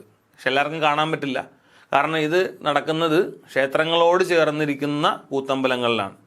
നമ്മളിവിടെ പഠിക്കുന്നത് 17ാം നൂറ്റാണ്ടിലാണ് കഥകളി രൂപപ്പെട്ടത് എന്നുള്ളതാണ് നമ്മൾ എന്ത് ചെയ്യുന്നത്, നമ്മൾ വിശ്വസിക്കുന്നത്. അടുത്ത് കേൾക്കുക, classical dance form of Kerala organised by Sangeet Natak Akademi എന്നുള്ളതാണ്. നമുക്ക് classical dance form of Kerala recognised by Sangeet Natak Akademi എന്ന് പറയുമ്പോൾ ക്ലാസിക്കൽ ഡാൻസ് ഫോം, അതായത് കേരളത്തിൻ്റെ ക്ലാസിക്കൽ ഡാൻസ് ഫോം ഏതൊക്കെയാണെന്ന് ചോദിച്ചാൽ, ഒന്ന് കഥകളിയും മറ്റൊന്ന് മോഹിനിയാട്ടവുമാണ്. നിങ്ങൾക്ക് രണ്ടും അറിയാമെന്നുള്ള കാര്യമാണ്. കേരളത്തിൻ്റെ തനതായ കലാരൂപങ്ങളാണ് കഥകളിയും മോഹിനിയാട്ടവും. ഇതനുസരിച്ച് ക്ലാസിക്കൽ പദവി ലഭിച്ചിട്ടുള്ള ആ രണ്ട് കലാരൂപങ്ങൾ കേരളത്തിൽ നിന്ന് ഏതൊക്കെയാണ്? കഥകളിയും മോഹിനിയാട്ടവുമാണെന്ന് ഓർമ്മിപ്പിക്കുന്നു. അടുത്തത്, classical status is conferred by Sangeet Natak Akademi എന്നുള്ളതാണ്. ഈ ക്ലാസിക്കൽ സ്റ്റാറ്റസ് എന്ന് പറഞ്ഞാൽ ക്ലാസിക്കൽ പദവി നൽകി വരുന്നത് ആര് എന്ന് ചോദിച്ചാൽ അത് കേന്ദ്ര സംഗീത നാടക അക്കാദമിയാണ് എന്നുള്ളത് വളരെ പ്രധാനപ്പെട്ട ഒന്നാണ്. ഗവൺമെന്റ് ഓഫ് ഇന്ത്യയുടെ ഭാഗമായിട്ടുള്ള കേന്ദ്ര സംഗീത നാടക അക്കാദമിയാണ്. അടുത്ത, ആർട്ട് ഫോം റിസംബ്ലിംഗ് കഥകളി യക്ഷഗാന എന്നുള്ളതാണ്. അതായത് കഥകളിയോട് വളരെ സാദൃശ്യം തോന്നുന്ന ഒന്നാണ് ആര്? യക്ഷഗാന എന്നുള്ളതാണ്. മക്കളെ, യക്ഷഗാന ക്ലാസ്സിൽ നമ്മൾ പഠിക്കും. അതുകൊണ്ട് ഞാൻ ഇവിടെ പറയാണ്, നോക്കുക. ടാക്കിംഗ് കഥകളി അഥവാ സംസാരിക്കുന്ന കഥകളി എന്നറിയപ്പെടുന്നത് ആരാണെന്ന് ചോദിച്ചാൽ അത് യക്ഷഗാനയാണ്. അപ്പൊ യക്ഷഗാനം എന്ന് പറഞ്ഞു കഴിഞ്ഞാൽ നിങ്ങൾ മനസ്സിലാക്കേണ്ടത് കേരളത്തിലും കർണാടകത്തിലും പ്രചാരത്തിലുള്ള കലാരൂപത്തിനെയാണ് നമ്മൾ യക്ഷഗാനം എന്ന് വിളിക്കുന്നത്. ഇതൊരു നൃത്ത നാടകമാണ്. നൃത്ത നാടകം എന്ന് പറയുമ്പോൾ വളരെ പ്രധാനമാണ്. അതിനകത്ത് നാടോടി നൃത്ത നാടകമാണ്. രാമായണ, മഹാഭാരത, ഭാഗവത കഥകളാണ് അതിനകത്ത് പ്രധാനമായിട്ടും പറയുന്നത്. ഇതിനെ നമ്മൾ സംസാരിക്കുന്ന കഥകളി എന്ന് വിളിക്കാനുള്ള കാര്യം എന്താണെന്ന് ചോദിച്ചാൽ, നമ്മൾ കേരളത്തിൽ കാണുന്ന കഥകളി, അതായത് ഈ പിക്ചറിൽ കാണുന്ന ഈ കഥകളിയിൽ എന്തില്ല? സംസാരമില്ലെന്ന് വെച്ചാൽ മ്യൂട്ട് ചെയ്ത് വെച്ച് കേൾക്കുകയാണെന്നാണോ? അല്ല. പകരം എന്താ? ഇതിനകത്ത് പാടിക്കൊടുക്കാൻ ഒരു പാട്ടുകാരനുണ്ട്. അത് അദ്ദേഹത്തിന് സഹായിയായിട്ടൊരു സിങ്കിടിയുണ്ട്. ആലോചിക്കുക. എന്നാൽ ഈ യക്ഷഗാനത്തിൽ അങ്ങനെയല്ല. യക്ഷഗാനത്തിൽ അവർ പാടി തന്നെയാണ്, അല്ലെങ്കിൽ പദം പറയാന്ന് സംഭാഷണം പറഞ്ഞ് തന്നെയാണ് അവരെന്ത് ചെയ്യുന്നത്? അവതരിപ്പിക്കുന്നത്. അതുകൊണ്ടാണ് ഇതിനെ നമ്മൾ സംസാരിക്കുന്ന കഥകളി എന്ന് വിളിക്കുന്നത്. അപ്പോൾ ഒന്ന് ചോദിച്ചോട്ടെ, കഥകളി ഏത് നൂറ്റാണ്ടിലാണ് ഉണ്ടായത്? 17ാം നൂറ്റാണ്ടിലാണ്. കേരളത്തിലെ ക്ലാസിക്കൽ പദവി ലഭിച്ച രണ്ട് നൃത്തരൂപങ്ങൾ ഏതൊക്കെയാണ്? കഥകളിയും മോഹിനിയാട്ടവുമാണ്. ഈ സ്റ്റാറ്റസ്, ക്ലാസിക്കൽ സ്റ്റാറ്റസ് അഥവാ പദവി നൽകുന്നത് ആരാണെന്ന് ചോദിച്ചാൽ ആരാണ്? കേന്ദ്ര സംഗീത നാടക അക്കാദമിയാണ്. അടുത്തത്, യക്ഷഗാനത്തിന്റെ പ്രത്യേകത എന്താണ്? കഥകളിയെ പോലെ ഇരിക്കുന്ന, അല്ലെങ്കിൽ കഥകളിയെ പോലെ ഉണ്ടെന്ന് പറഞ്ഞു. അതുകൊണ്ടാണ് നമ്മൾ വിളിച്ചത് എങ്ങനെ? സംസാരിക്കുന്ന കഥകളി എന്ന് വിളിച്ചത്. ഓക്കെ ആണല്ലോ. നെക്സ്റ്റ് നമ്മളിതാ പഠിക്കാൻ പോവാണ്. In Kerala Yakshagana is popular only in Kasaragod district. Kasaragod district എന്ന് പറഞ്ഞാൽ കേൾക്കുക, ഇത് ശരിക്കും ഉണ്ടായത് കാസർഗോഡ് ജില്ലയിലാണ്. ഈ ശരിക്കും യക്ഷഗാനം ഉണ്ടായത് കാസർഗോഡ് ജില്ലയിലാണെന്ന് ഞാൻ പറയാനുള്ള കാര്യം എന്താണെന്ന് കൂടെ പറഞ്ഞുതരാം. അതിനുള്ള റീസൺ കൂടെ പറഞ്ഞുതരാം. അതായത് പാർത്തി സുബ്ബയ്യ എന്നൊരാളുണ്ട്. പാർത്തി സുബ്ബയ്യ ആള് വളരെ വർഷം മുമ്പുണ്ടായിരുന്ന ആളാണ്. അദ്ദേഹമാണ് യക്ഷഗാനം ചിട്ടപ്പെടുത്തിയത്. അതുകൊണ്ട് നമ്മൾ വളരെ ബഹുമാന പുരസ്സരം നമ്മൾ അദ്ദേഹത്തിന് അഭിസംബോധന ചെയ്യുന്നത് യക്ഷഗാനത്തിന്റെ പിതാവെന്നാണ്. യക്ഷഗാനത്തിന്റെ പിതാവിന്റെ പേരാണ് പാർത്തി സുബ്ബയ്യ. മക്കളെ, കാർത്തി എന്നല്ല കേട്ടോ, പാർത്തി എന്നാണ്. പാർത്തി സുബ്ബയ്യ എന്താണ് യക്ഷഗാനത്തിന്റെ പിതാവ്. പിന്നീടാണ് നമ്മൾ ഇപ്പോഴാണല്ലോ ഇതിനെ നമ്മൾ കേരളവും അതുപോലെ കർണാടകയൊക്കെ ആക്കി മാറ്റിയത്. ആദ്യകാലത്ത് ഇതെല്ലാം ഒരുമിച്ച് കടന്നതുകൊണ്ട് തന്നെ കാസർഗോഡ് ജില്ലയിലാണ് ഇദ്ദേഹം ജീവിച്ചിരുന്നതെന്ന് പറയപ്പെടുകയാണ്. അതുകൊണ്ടാണ് ഞാൻ ഇങ്ങനെ എടുത്തു പറഞ്ഞത്, മറന്നുകൊണ്ട. നോക്കുക, Yakshagana is the official dance form of Karnataka. Official dance form of Karnataka എന്ന് പറയുമ്പോൾ കർണാടകയുടെ ഔദ്യോഗിക നൃത്തരൂപം ഏതാണെന്ന് ചോദിച്ചാൽ ഏതാണ്? യക്ഷഗാനയാണ്. അപ്പോൾ സംസാരിക്കുന്ന കഥകളി ഏതാണ്? യക്ഷഗാനയാണ്. യക്ഷഗാനം ഏത് ജില്ലയായിട്ട് കേരളത്തിൽ ബന്ധപ്പെട്ടിരിക്കുന്നു? കാസർഗോഡ് ജില്ല. യക്ഷഗാനത്തിന്റെ പിതാവാരാണ്? പാർത്തി സുബ്ബയ്യാണ്. കർണാടകയുടെ ഔദ്യോഗിക നൃത്തരൂപത്തിന്റെ പേരെന്താണ്? യക്ഷഗാനം എന്നാണ്. മറന്നു പോകരുത് മക്കളെ. അടുത്ത് കേട്ടോ, Ottanthullal is often described as Kathakali of the common people എന്നാണ്. അതായത് Kathakali of the common people എന്ന് പറഞ്ഞു കഴിഞ്ഞാൽ സാധാരണക്കാരന്റെ കഥകളി. സാധാരണക്കാരന്റെ കഥകളി എന്നറിയപ്പെടുന്ന ആരാണെന്ന് ചോദിച്ചാൽ ആരാണ്? ഓട്ടം തുള്ളലാണ്. മക്കളെ, ഓട്ടം തുള്ളൽ എന്ന് മാത്രമല്ല, തുള്ളൽ എന്ന് പറഞ്ഞാലും നമുക്ക് ഏത് തന്നെ വരും? ഇത് തന്നെ വരും കേട്ടോ. കാരണം നമ്മൾ ഈ തുള്ളൽ എന്ന കലാരൂപത്തിന് നമ്മൾ പിന്നീട്, അതായത് നമ്മൾ പല പല ഭാഗങ്ങളായിട്ട് പറയുമ്പോൾ അതിനെ പറയുന്നതാണ് ഓട്ടൻ, ശീതങ്കൻ, പറയൻ. ഈ കാണുന്ന മൂന്നെണ്ണവും ഈ തുള്ളലിന്റെ ഭാഗമായിട്ടാണ്. അതിൽ ഏറ്റവും ഫെമിലിയർ ആയിട്ടുള്ള, ജനങ്ങൾക്ക് ഏറ്റവും കൂടുതൽ കാണാനും ഏറ്റവും പോപ്പുലർ ആയിട്ടുള്ളത് ഏതാണ്? ഓട്ടം തുള്ളലാണ്. അപ്പോൾ അതിനെ വെച്ചിട്ടാണ് നമ്മളിവിടെ പറയുന്നതെങ്കിലും തുള്ളലും ഇതിനകത്ത് വരുന്ന ഒന്നാണ്. അപ്പോൾ സാധാരണക്കാരന്റെ കഥകളി എന്നറിയപ്പെടുന്നത് ഏതാണ്? ഓട്ടം തുള്ളലാണെന്നുള്ളത് മറന്നു പോകരുത്. ഇവിടെ പറഞ്ഞിട്ടുള്ളത് കാസർഗോഡ് ജില്ലയായിട്ട് ബന്ധപ്പെട്ടിരിക്കുന്നു. കർണാടകയുടെ ഔദ്യോഗിക നൃത്തരൂപമാണ്. സാധാരണക്കാരന്റെ കഥകളി എന്നറിയപ്പെടുന്ന യക്ഷഗാനത്തിന് അല്ല, ഓട്ടം തുള്ളലാണ് എന്നുള്ളതും കൂടി ഇവിടെ എന്ത് ചെയ്യാണ്? ഓർമ്മിപ്പിക്കുകയാണ്. നെക്സ്റ്റ് കണ്ടോ, അടുത്ത് നമ്മൾ പഠിക്കാൻ പോണത് നോക്കുക. നോക്ക്, elements of several traditional art form can be seen in Kathakali എന്നിവിടെ പറയാണ്. അതായത് ഞാൻ നിങ്ങളോട് ക്ലാസിന്റെ ഇൻട്രൊഡക്ഷനിൽ പറഞ്ഞിരുന്നു, elements of several traditional art form എന്ന് പറഞ്ഞാൽ ഒരുപാട്, അതായത് നമ്മൾ ഈ പറയുന്ന അനുസരിച്ച് നമ്മൾ കഥകളി കാണുന്ന സെവറൽ ട്രഡീഷണൽ ആർട്ട് ഫോംസ് എന്ന് പറഞ്ഞാൽ ധാരാളമായിട്ടുള്ള പാരമ്പര്യമായിട്ടുള്ള എന്തുണ്ട്? ഈ പറയുന്ന കുറേ അധികം ആർട്ട് ഫോംസ് ഉണ്ട്. ആ ആർട്ട് ഫോംസിനെയാണ് നമ്മളിവിടെ താഴെ പറഞ്ഞിരിക്കുന്നത് കേട്ടോ. ശാസ്ത്രകളി, ചാക്യാർ കൂത്ത്, കൂടിയാട്ടം, കൃഷ്ണനാട്ടം, അഷ്ടപതിയാട്ടം, ദാസിയാട്ടം, തെരുക്കൂത്ത്, തെയ്യം, തിറ, പടയണി എക്സെട്ര എന്ന് പറഞ്ഞാൽ ഞാൻ നിങ്ങളോട് പറഞ്ഞില്ലേ, കഥകളി ഉണ്ടാവാൻ കാരണം രാമനാട്ടാണ്. രാമനാട്ടം ഉണ്ടാവാൻ കാരണം കൃഷ്ണനാട്ടാണ്. കൃഷ്ണനാട്ടത്തിന് ഇങ്ങോട്ട് അയക്കൂല എന്ന് പറഞ്ഞല്ലോ. ഇങ്ങോട്ട് അയക്കൂല എന്ന് പറഞ്ഞപ്പോൾ കൊട്ടാരക്കര തമ്പുരാനാണ് രാമനാട്ടം രൂപീകരിച്ചത്. അപ്പോൾ ചിട്ടപ്പെടുത്തിയ രാമനാട്ടം. അപ്പോൾ ഈ രാമനാട്ടം ചിട്ടപ്പെടുത്തുന്ന സമയത്ത് ഇദ്ദേഹത്തിന്റെ കണ്ണിൽ എന്തൊക്കെയാണോ ഉണ്ടായിരുന്നത്, അവിടെ ഏതൊക്കെയാണോ കലാരൂപങ്ങൾ അന്ന് നമ്മുടെ നാട്ടിലുണ്ടായിരുന്നത്, അതിനെല്ലാം കൂടെ ചേർത്ത് വെച്ചിട്ടാണ് കൊട്ടാരക്കര തമ്പുരാൻ പുതിയൊരു കലാരൂപം ഉണ്ടാക്കിയത്. അതിൻ്റെ പേര് രാമനാട്ടം. അതാണ് എന്തായിട്ട് മാറിയത്? കൃഷ്ണനാട്ടമായിട്ട് മാറുന്നത്. രാമനാട്ടാണ് എന്തായിട്ട് മാറുന്നത്? കഥകളിയായിട്ട് മാറുന്നത്. മാറിപ്പോരുതേ. ഇപ്പൊ കേട്ടോ, ഇവിടെ നമ്മൾ പറയുന്ന അനുസരിച്ച് ശാസ്ത്രകളി എന്ന് പറഞ്ഞാൽ നമ്മൾ അന്ന്, അതായത് പണ്ട് കാലത്ത് പറയപ്പെടുന്ന അനുസരിച്ച് നമ്മളെ നാട്ടിൽ ഈ പൂരക്കളി എന്ന് പറഞ്ഞൊരു ആചാരമുണ്ട്. ആചാരം എന്ന് പറഞ്ഞു കഴിഞ്ഞാൽ നമ്മൾ ഈ ദേവീക്ഷേത്രങ്ങളിൽ കളരിപ്പയറ്റുമായിട്ടൊക്കെ ബന്ധപ്പെട്ട് നിൽക്കുന്ന വേഷധാരികളായിട്ടുള്ള ആളുകൾ ദേഹം മുഴുവൻ എണ്ണയൊക്കെ തേച്ചിട്ട് നടത്തുന്നൊരു കളിയാണ് പൂരക്കളി. അതിനോട് സാദൃശ്യമുള്ളൊരു കളിയുടെ പേരാണ് ശാസ്ത്രകളി. ഇത് ആദ്യകാലത്ത് ഉണ്ടായിരുന്നതാണ്. ഇന്ന് നമ്മൾ ശാസ്ത്രകളി എന്ന് പറയുന്നതുമായിട്ടൊന്നും അതിന് ബന്ധമില്ല. ഇതങ്ങനെയാണ്. അടുത്തത് ചാക്യാർ കൂത്ത് ഓൾറെഡി പണ്ടേ ഉണ്ട്. കാര്യം ഈ കൂടിയാട്ടത്തിൽ പുരുഷന്മാരെ അവതരിപ്പിക്കുന്നതിന് വിളിക്കുന്ന പേരാണ്, പുരുഷന്മാരെ അവതരിപ്പിക്കുന്ന സോളോ ആയിട്ട് അവതരിപ്പിക്കുന്ന പരിപാടിയെ വിളിക്കുന്ന പേരാണ് ഏത്? ചാക്യാർ കൂത്ത്. കൂടിയാട്ടം എന്താണെന്ന് ഓൾറെഡി നമ്മൾ ക്ലാസ്സിൽ പഠിക്കും, എങ്കിലും പറയാണ് സംസ്കൃത നാടകത്തിന് വിളിക്കുന്ന പേരാണ് കൂടിയാട്ടം. അതിൽ പുരുഷന്മാരായിട്ട് അവതരിപ്പിക്കുന്നത് പുരുഷ വിഭാഗത്തിൽപ്പെടുന്ന ചാക്യാർമാർ, സ്ത്രീവേഷം അവതരിപ്പിക്കുന്ന സ്ത്രീകളാണ്. ആ സ്ത്രീകളെ നങ്ങ്യാരെന്ന് വിളിക്കും.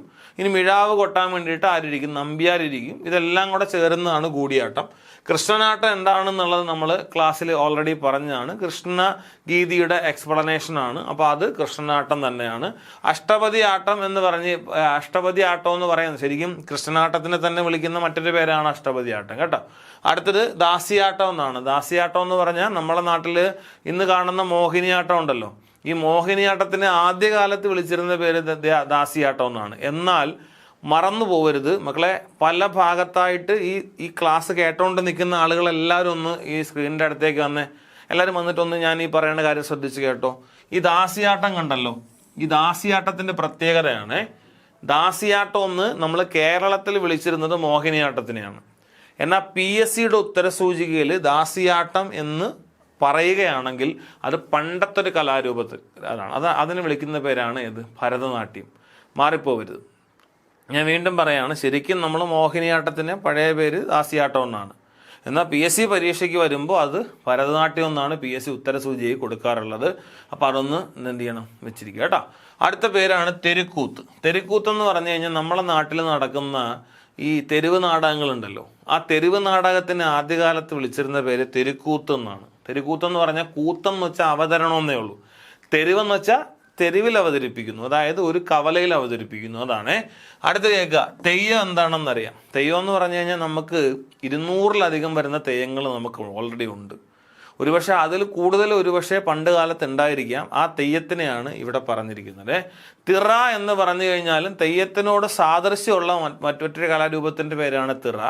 പടയണി എന്ന് പറഞ്ഞു കഴിഞ്ഞാൽ നമ്മുടെ ഈ ഭദ്രകാളി ക്ഷേത്രങ്ങളിൽ ആദ്യകാലത്ത് നടത്തി വന്നിരുന്ന, എന്നാൽ ഇന്നും നടത്തി വരുന്ന ഒരു കലാരൂപത്തിൻ്റെ പേരാണ് ഏത്? പടയണി എന്ന് നമ്മൾ വിളിക്കുന്നത് കേട്ടോ. അപ്പം ഞാൻ ഈ പറയുന്ന എല്ലാം നമ്മളിനി പിൽക്കാലത്തെ ക്ലാസ്സുകളിൽ പഠിക്കും.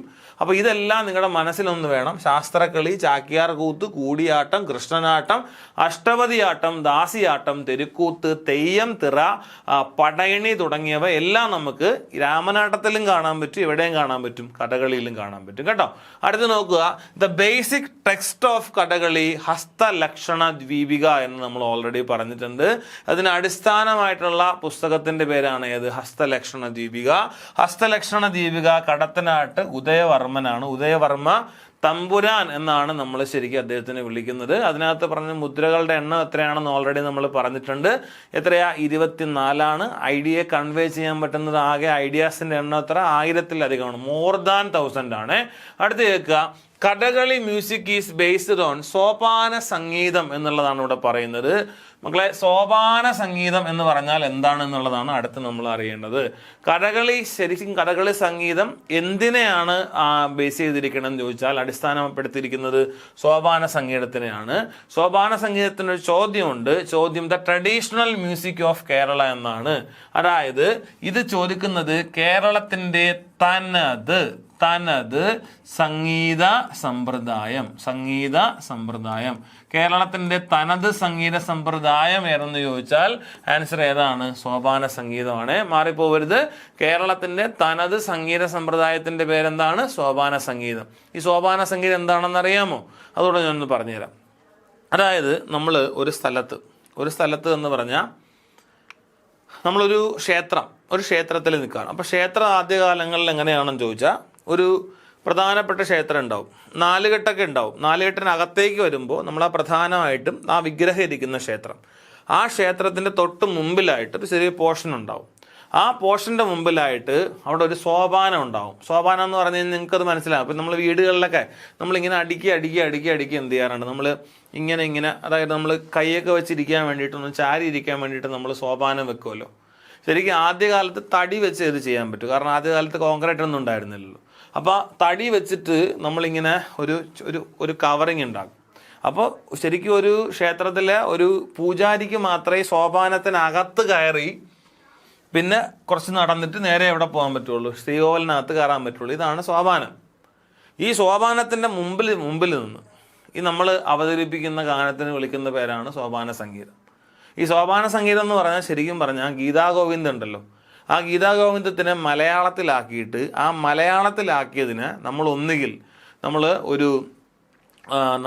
ഒരു ഒറ്റത്താളം കൊണ്ടോ അല്ലെങ്കിൽ ചിലപ്പോൾ നമ്മളൊരു ഉടുക്കുകൊണ്ടോ അല്ലെങ്കിൽ നമ്മൾ ഇങ്ങനെയുള്ള ഏതെങ്കിലും ഒരു നമ്മളിപ്പോൾ ഏതെങ്കിലും വാദ്യോപകരണത്തിന് സപ്പോർട്ടോടുകൂടി നമ്മൾ ദൈവത്തിനെ സ്തുതിച്ച് പാടും. ഇതിനെ വിളിക്കുന്ന പേരാണ് സോപാന സംഗീതം. മറന്നു പോരുത്. ഇതിനെയാണ് കേരളത്തിൻ്റെ തനത് സംഗീത സമ്പ്രദായം എന്ന് നമ്മൾ വിളിക്കുന്നത്. അപ്പോൾ സോപാന സംഗീതമാണ് ശരിക്കും കഥകളിയുടെ അടിസ്ഥാനം എന്നുള്ളതാണ് മനസ്സിലാക്കേണ്ടത്. അടുത്തത് Malayalam poet who strongly promoted Kathakali Vallathol Narayana Menon എന്നുള്ളതാണ്. അപ്പോൾ വള്ളത്തോൾ നാരായണ മേനോനാണ് ശരിക്കും കഥകളി ഏറ്റവും കൂടുതൽ പ്രധാനമായിട്ടും പ്രൊമോട്ട് ചെയ്ത മലയാള കവി. മക്കളെ, മലയാള കവി എന്ന് പറഞ്ഞാൽ നിങ്ങൾ കേരള കലാമണ്ഡലം എന്നുള്ളൊരു ഭാഗം കേട്ടിട്ടുണ്ടല്ലോ, കേരള കലാമണ്ഡലം. ആ കേരള കലാമണ്ഡലം എന്ന് പറയുന്ന ഭാഗം, ആ കേരള കലാമണ്ഡലത്തിലെ ഏറ്റവും പ്രധാനപ്പെട്ട കോഴ്സാണ് കഥകളി. കഥകളി സംഗീതം, വാദ്യം, കഥകളി അവതരിപ്പിക്കുന്നത്, ആട്ടക്കര, കൃഷ്ണനാട്ടം, ഇങ്ങനെയുള്ള കാര്യങ്ങളെല്ലാം അവതരിപ്പിക്കുന്ന പ്രധാനപ്പെട്ട പഠിപ്പിക്കുന്ന പരിശീലന സ്ഥാപനമാണ് ഈ പറയുന്ന അപ്പോൾ ആ പറയുന്ന അനുസരിച്ച് 3 പേരാണ് ഈ പറയുന്ന അനുസരിച്ച് കേരള കലാമണ്ഡലത്തിൻ്റെ സ്ഥാപകർ. ഒരാൾ വള്ളത്തോളാണ്, അടുത്ത ആളിൻ്റെ പേര് MR മുകുന്ദരാജ എന്നാണ്, അടുത്ത ആളിൻ്റെ പേര് നാലപ്പാട്ട് നാരായണ മേനോൻ എന്നാണ്. അതിൽ PSCO അല്ലെങ്കിൽ SCERTയിൽ കൊടുത്തിരിക്കുന്ന അനുസരിച്ചോ വള്ളത്തോളാണ് കലാമണ്ഡലത്തിൻ്റെ സ്ഥാപകൻ. എന്ന് പറഞ്ഞാൽ കഥകളി ഏറ്റവും കൂടുതൽ പ്രോത്സാഹിപ്പിച്ചിരുന്ന ആൾ ആരാണെന്ന് ചോദിച്ചാൽ ആരാണ്? ഇദ്ദേഹമാണ്. കേട്ടോ, ഇന്റർനാഷണൽ കഥകളി ഡേ, ഇന്റർനാഷണൽ അന്താരാഷ്ട്ര കഥകളി ദിനം എന്നാണെന്ന് ചോദിച്ചാൽ ഒക്ടോബർ 16 ഈ ഒക്ടോബർ 16 പറയാനുള്ള റീസൺ കൂടി നിങ്ങളൊന്ന് അറിഞ്ഞിരിക്കുക. കഥകളി ദിനമായിട്ട് ഒക്ടോബർ 16 നമ്മൾ ആഘോഷിക്കുന്നതിൻ്റെ കാരണം വള്ളത്തോൾ നാരായണ മേനോൻ്റെ ജന്മദിനമാണ് എന്ന്. ഒക്ടോബർ 16 മറന്നുകൊണ്ട ജന്മദിനമാണ് October 16. Vallathol founded Kerala Kalamandalam in 1930 to promote Kathakali and Mohiniyattam.